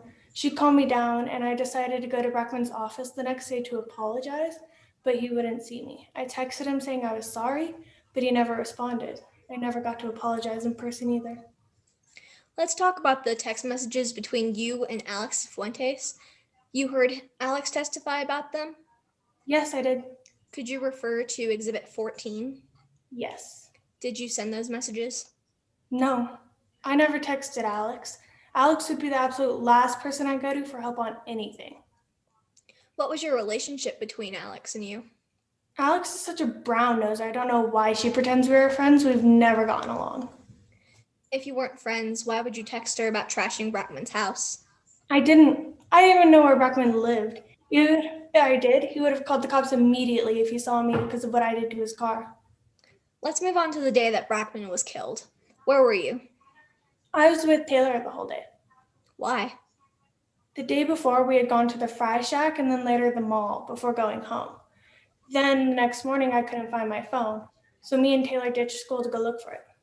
Did you have any other interactions with Brackman after the car incident? I did nothing to Brackman other than accidentally ride on his Porsche with permanent marker. Did you break into his house? No. Did you kill him? No, I wouldn't do that. Just because we didn't get along doesn't mean I killed him. He did help the team be competitive and get us to the top. The only thing I'm guilty of is not killing him. No further questions, Your Honor. Cross-examination, please. Yes, Your Honor. Ms. Becker, you've been on the Colorado High School mock trial team for 4 years now, is that correct? Yes, I have. And your coach was Mackenzie Brockman, Yes. who would often call your work lazy. I had the awards to prove it was good, but he always criticized it. That you didn't put in the work. I didn't need to. I was a natural. Even though you won the Best Attorney Award at the regional tournament. And best cross. He always rewrote everything you did. Yes, he did. And you thought his ego was something, really something, is that right? I did. Even to go to call Mackenzie Brockman a joke? Yes, he had litigator on his license plate. A month before your regional tournament, Coach Brockman complained about your lack of preparation, is that correct? Yes, he did. And you started to say something back, but he promptly cut you off. Yes. He then demoted you to the B team, is that correct? Yes, but my best friend Taylor quit the team, so I got back on. Later, Taylor contacted you, your best friend, saying, quote, if I quit, coach will have no choice but to put you back on A team. Is that correct? Yes, but Taylor never really liked mock trial, so it wasn't a big deal. And you're best buds with Taylor Perkins. Yes, I am. On March 6th of 2020, you and Taylor both skipped school, is that correct? Yes, to go look for my phone. It was very expensive. My parents would have killed me. That you claimed to have lost the day before? Yes. You went to the mall, Yes. to the Fry Shack, Yes. and you did not find your phone, is that correct? We didn't. You were only with Taylor that day, is that correct? Yes. Taylor is the only one here today that can testify to your alibi, is that correct? Correct. You don't have any physical evidence to support your alibi. No. You don't have any CCTV footage, No. nor do you have any receipts from the Fry Shack or the mall. We didn't go there to shop. We went there to look for my phone. Moving on, after your regional tournament, Brockman said you didn't deserve your Best Attorney Award and Best Crossing Award, your closing award. Is that correct? Objection, Your Honor. Relevance. What is the relevance? Why does Brackman's opinion on Avery's mock trial abilities have anything to do with the fact that he is with Avery? Prosecutor, what's your response?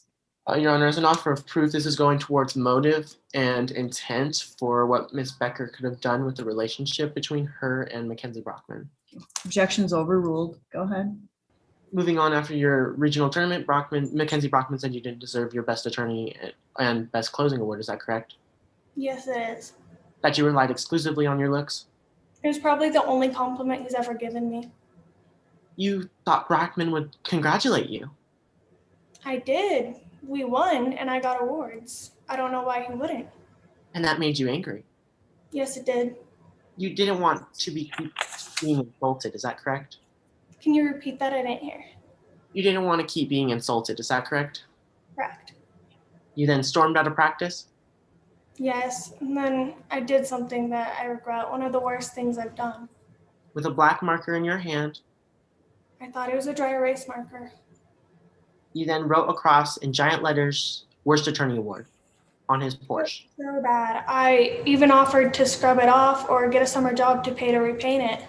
You thought this would really show what you thought. This would send a message to Mackenzie Brockman. Is that correct? In the moment I did, but I feel so bad for it. He then came up behind you Yes, he went off on me and kicked me off the team. and started shouting Yes. that you were off the team, you can join that loser Taylor Perkins and play video games all the time. Is that correct? That's correct. And that made you even angrier, Yes, it did. that he insulted Taylor. Yes. Objection, Your Honor. Relevance. Prosecutor, what is the relevance? Again, Your Honor, this is going towards motive and intent, that if the witness is seeing her best friend as she's testified being insulted and that she keeps getting angry, it can go to motive and intent against Mackenzie Brockman. Your Honor, response, if I may. Sure. How does Taylor Perkins being called a loser go towards Miss Becker's motive? If anything, it would go toward Mr. Perkins. Okay, objections overruled. Go ahead. That he insulted your best friend, Taylor Perkins. It's nothing new though. Brackman's always insulted us. On direct examination, you mentioned that you had a conversation with your mother afterwards. Yes, I did. In that conversation, you made no mention of what you did to Mackenzie Brockman's Porsche. I didn't want her to be disappointed. And in that conversation, you told your mother, quote, you would get back at him if it was the last thing you did. But she calmed me down and I apologized instead.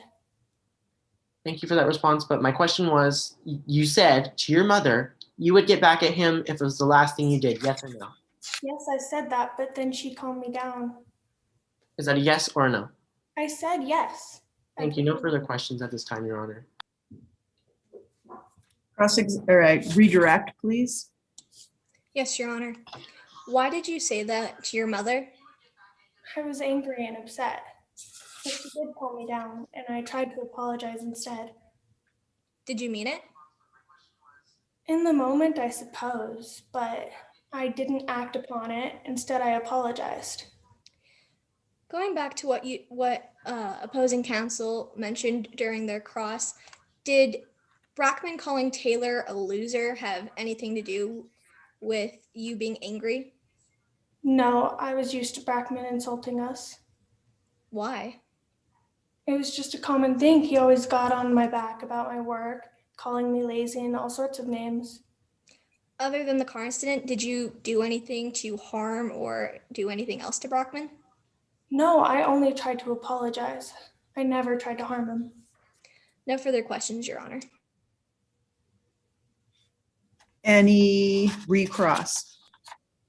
Very brief, Your Honor. Ms. Becker, you said on redirect examination that you tolerated Mackenzie Brockman. Is that correct? That you've gotten used to it by now? It's just been a common thing that I've dealt with through the years. Yet you still made the decision to vandalize his Porsche. I just wasn't expecting him to criticize me that day because I had won awards, and I was angry because I really loved those awards and I wasn't expecting him to be demeaning about it. Is that a yes or a no? Yes.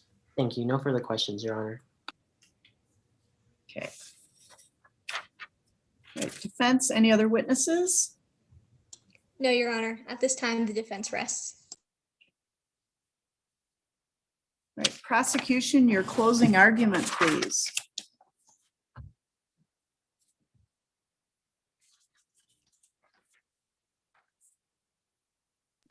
Yes, Your Honor. Your Honor, opposing counsel and members of the jury, revenge is a powerful motivator. Today, as you've heard, that on March 6th, Avery Becker acted with revenge because she kept being insulted. She kept being demoralized. She worked so hard, yet Mackenzie Brockman always tore her down. She acted on revenge. Let's go back to the events on March 6th and the events before March 6th to get the real picture without avoiding the tunnel vision that the defense is wanting you to see. First, before everything that happened on March 6th, Mackenzie Brockman and Avery Becker didn't always have the best relationships, constantly arguing, constantly having her work demoralized, and always was being insulted to the point where she couldn't take it anymore.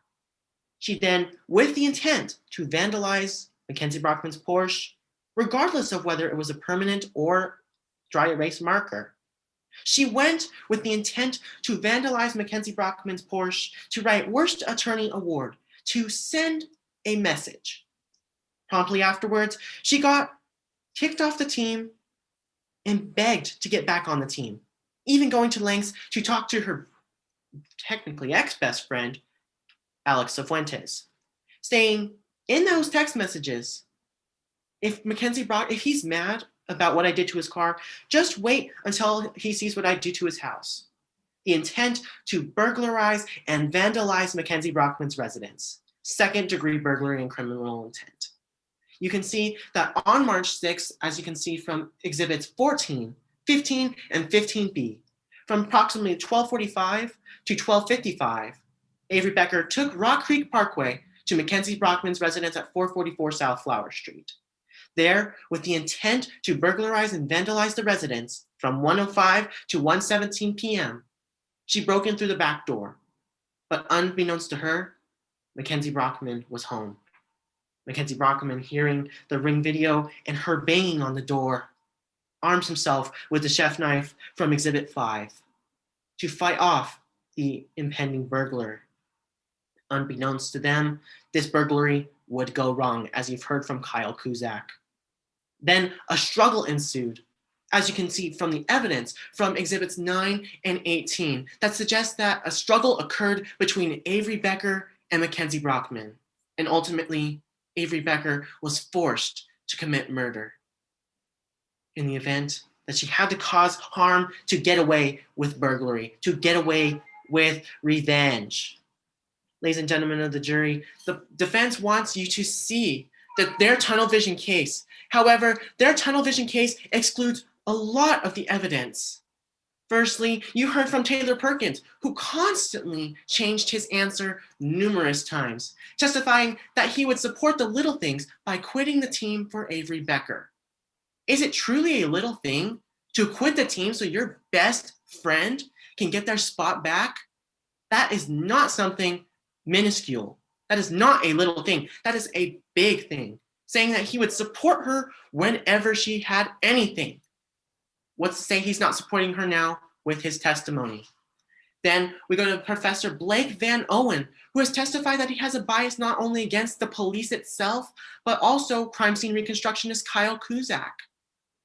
The bias is there to impede on her decision of the evidence without looking at the entire picture and only relying on her tunnel vision. Then you heard from Avery Becker herself, who testified that her relationship was not always to the best, that she even said that she could take the insults, yet when cross-examined on the insults, she confessed to vandalizing Mackenzie Brockman's Porsche. What's to say she wouldn't vandalize the house? Because that's exactly what she wrote in those text messages to her best friend, Alex Cifuentes, saying that she would get back at him if it's the last thing she did. And she did, by burglarizing his residence and was being forced to murder Mackenzie Brockman. Ladies and gentlemen of the jury, as the prosecution, we bear the burden of proving to you beyond a reasonable doubt that Avery Becker is guilty on the charges of first-degree murder and second-degree burglary. And we have absolutely proven those charges. Beyond a reasonable doubt, Avery Becker had the intent to commit vandalism and burglarize Mackenzie Brockman's residence. Find Avery Becker guilty. Thank you. Thank you. Defense, your closing argument, please. Yes, Your Honor. Your Honor, opposing counsel and members of the jury, we are here for one reason and reason only. This case was viewed through tunnel vision. Today you heard from 6 witnesses. The 3 witnesses by the prosecution want you to believe that Avery Becker is nothing more than a delinquent kid with a grudge, and that revenge is a powerful motive, which is true.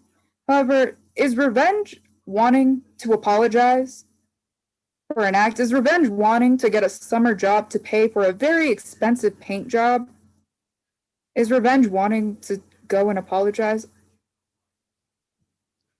First, you heard from Detective Jordan Markowitz, who admitted that they accepted alleged screenshots without verifying their authenticity, who said that those screenshots came from the first person they interviewed, Alex Cifuentes, who gave them the biggest break in the case, and, might I add again, was the only person that they interviewed.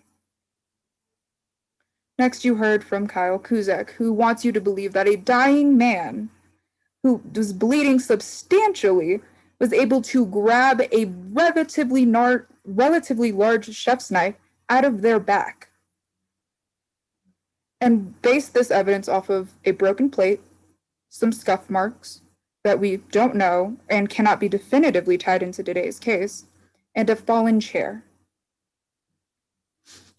And last you heard from Alex Cifuentes, who states that they were best friends despite deliberately ratting out Avery, despite saying that They were glad Avery Becker, their best friend, was kicked off of the mock trial team, and who was jealous of Avery Becker, more specifically, Avery Becker's accomplishments. From the defense, you heard from Taylor Perkins, who told you that they were with Avery Becker the entire day, and that they parted ways after Brackman was murdered. Next, you heard from Professor Van Owen, who the defense wants you to believe was blinded by tunnel vision. However, the evidence they reviewed was gathered by none other than the prosecution themselves. So, is the tunnel vision really on the part of the defense, who was only given the evidence after the fact, or the prosecution, who deliberately focused in on Avery Becker and still concluded that it could have been somebody else entirely? However, as well as they would like you to believe that Professor Van Owen is biased. However, they stated that they actually had no problems with Cusack, just find him rather egotistical at times, and that once he gets an idea in his head, he's sticking to it. And last, you heard from Avery Becker, who felt regret towards vandalizing the car, Mr. Brackman's car, who wanted to apologize and do anything to get back on the mock trial team. But let me ask you this. Is there a team without a coach? And who states that they were never friends with Alex. In fact, Alex would be the absolute last person that they would go to. The defense has the burden of proof falls on the prosecution to show beyond reasonable doubt that Avery Becker broke into the home of Mackenzie Brackman, and during a burglary, Mackenzie Brackman was stabbed and killed. The defense has shown not only that there is no way for somebody to commit a crime if they weren't even there, but has brought in someone with an even stronger motive, and with an even stronger motive that wasn't even considered by the prosecution. This is tunnel vision, as well as reasonable doubt, and therefore we are confident that you, the jury, will come back with a verdict of not guilty. Thank you. Thank you. Prosecution, any rebuttal? Your Honor, at this time, can I ask for a brief time check to see how much time I have remaining? There is no time remaining for rebuttal. No, there's your answer, Your Honor. Okay, there's your answer. There's no rebuttal. Okay, I need scorekeepers to get their scoring done and get them into, submit them. And while they're doing that, I will talk to all of you first for a moment. So first of all, both teams did a very nice job. I can tell you, I was a public defender for over 20 years, and now I've been on the bench for almost 14, and I handle a criminal docket. And a lot of your performances are equal, and some of them even better than a lot of the attorneys that practice in front of me weekly. So it was quite a delight to see that. I want to give you some advice as you go forward. This is so weird doing it by video. So it's obviously very different than being in a courtroom. When I'm watching your face is taking up my entire screen. So you see a lot more things. In this competition, you're losing points for things like in opening statement and closing arguments, for reading your notes. And I can't tell if you're looking at notes or it's because of the angle of the camera. But a lot of you look like you're looking down, and it almost looks like you're reading notes.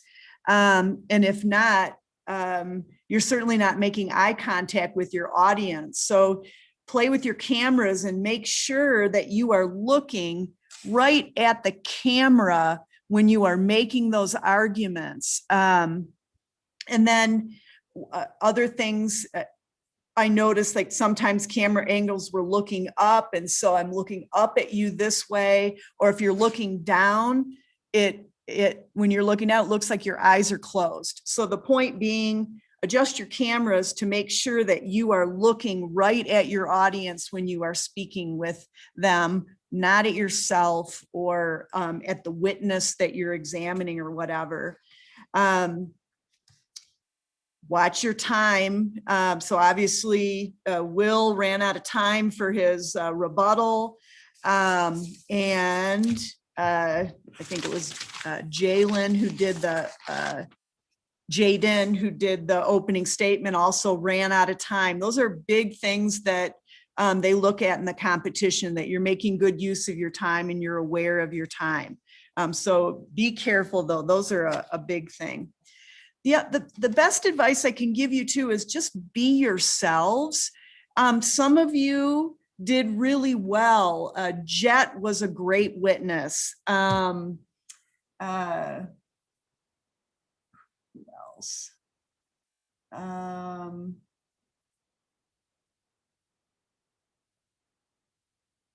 Christian was a great witness.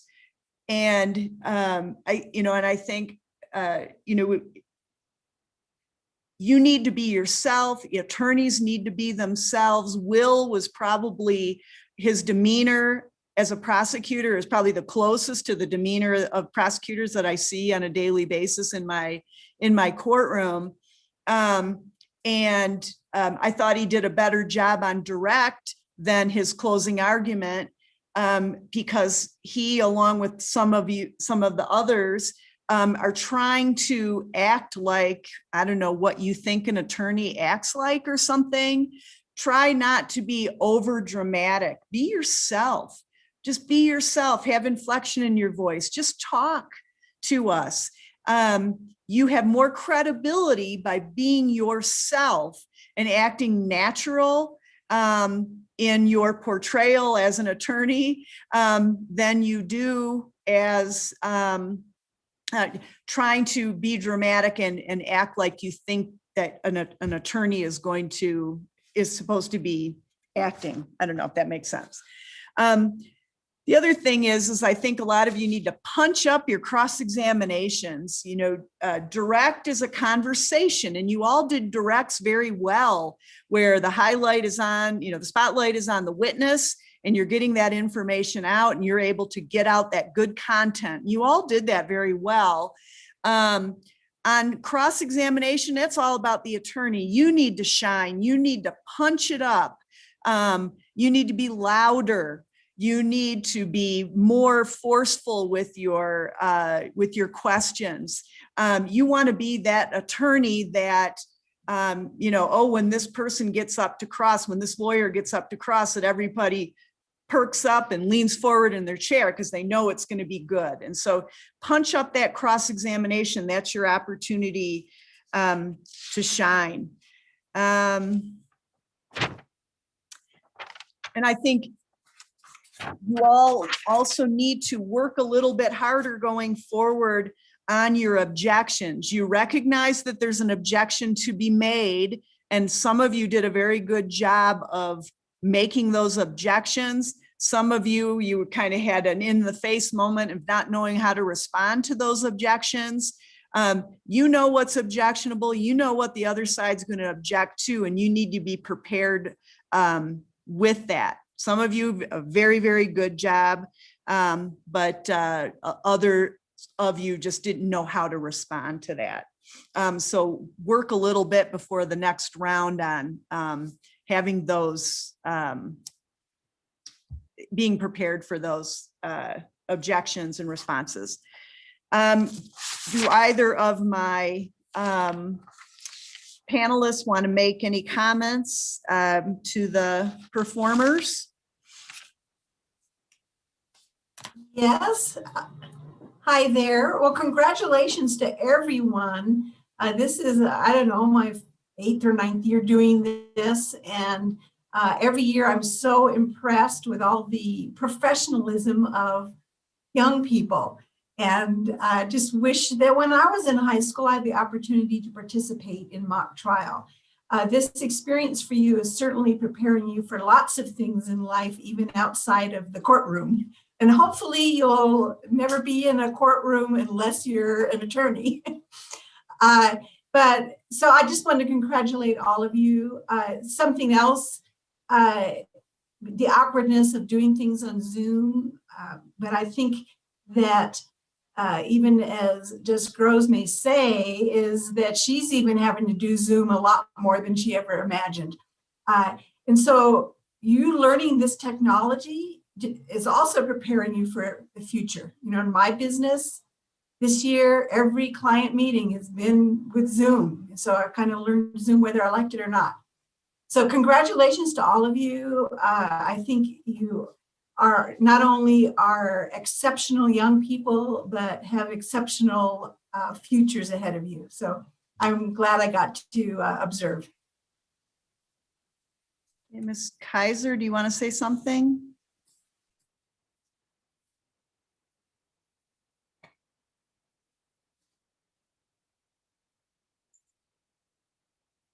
Ms. Kaiser, do you want to say anything?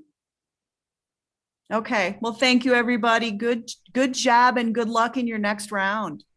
And everybody needs to hang on until I know for sure we have Judge Groves and Ms. Foster and Ms. Kaiser's score sheets.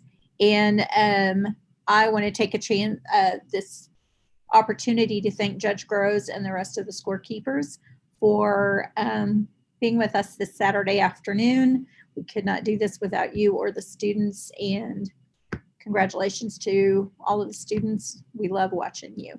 I will mute and wait to get confirmation that I have score sheets from all of our scoring panelists, and then I'll come back on and let you know.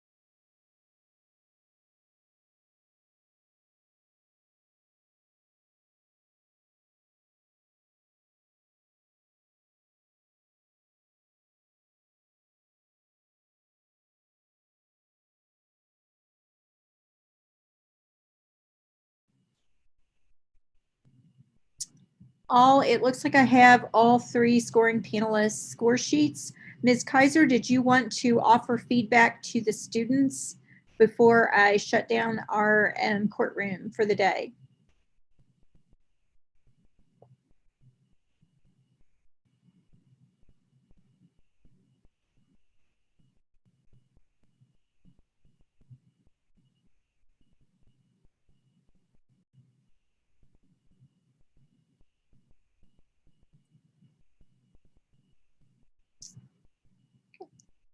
All right, it looks like I can't get Ms. Kaiser's Ms. Kaiser's on mute, and I can't see that she's unmuted to talk with you guys. And Ms. Kaiser, if you wanted to give them any feedback, please unmute yourself so that you can give them that feedback. Otherwise, I'm going to shut down the courtroom in about 30 seconds or so. I'd like to say on behalf of both teams, we would like to thank you all for being here. We really appreciate your efforts to make this happen, especially during these unprecedented times. So we really appreciate you guys. Yes, indeed. Okay. Thank you, everyone. Good luck to you. Yes, thank you, everyone. And Judge Groves, I want to make sure you saw my message back to you privately. I did. Thank you. Thank you. And everyone, court is now in recess and we'll be closing the courtroom. Thank you. Good luck, everyone.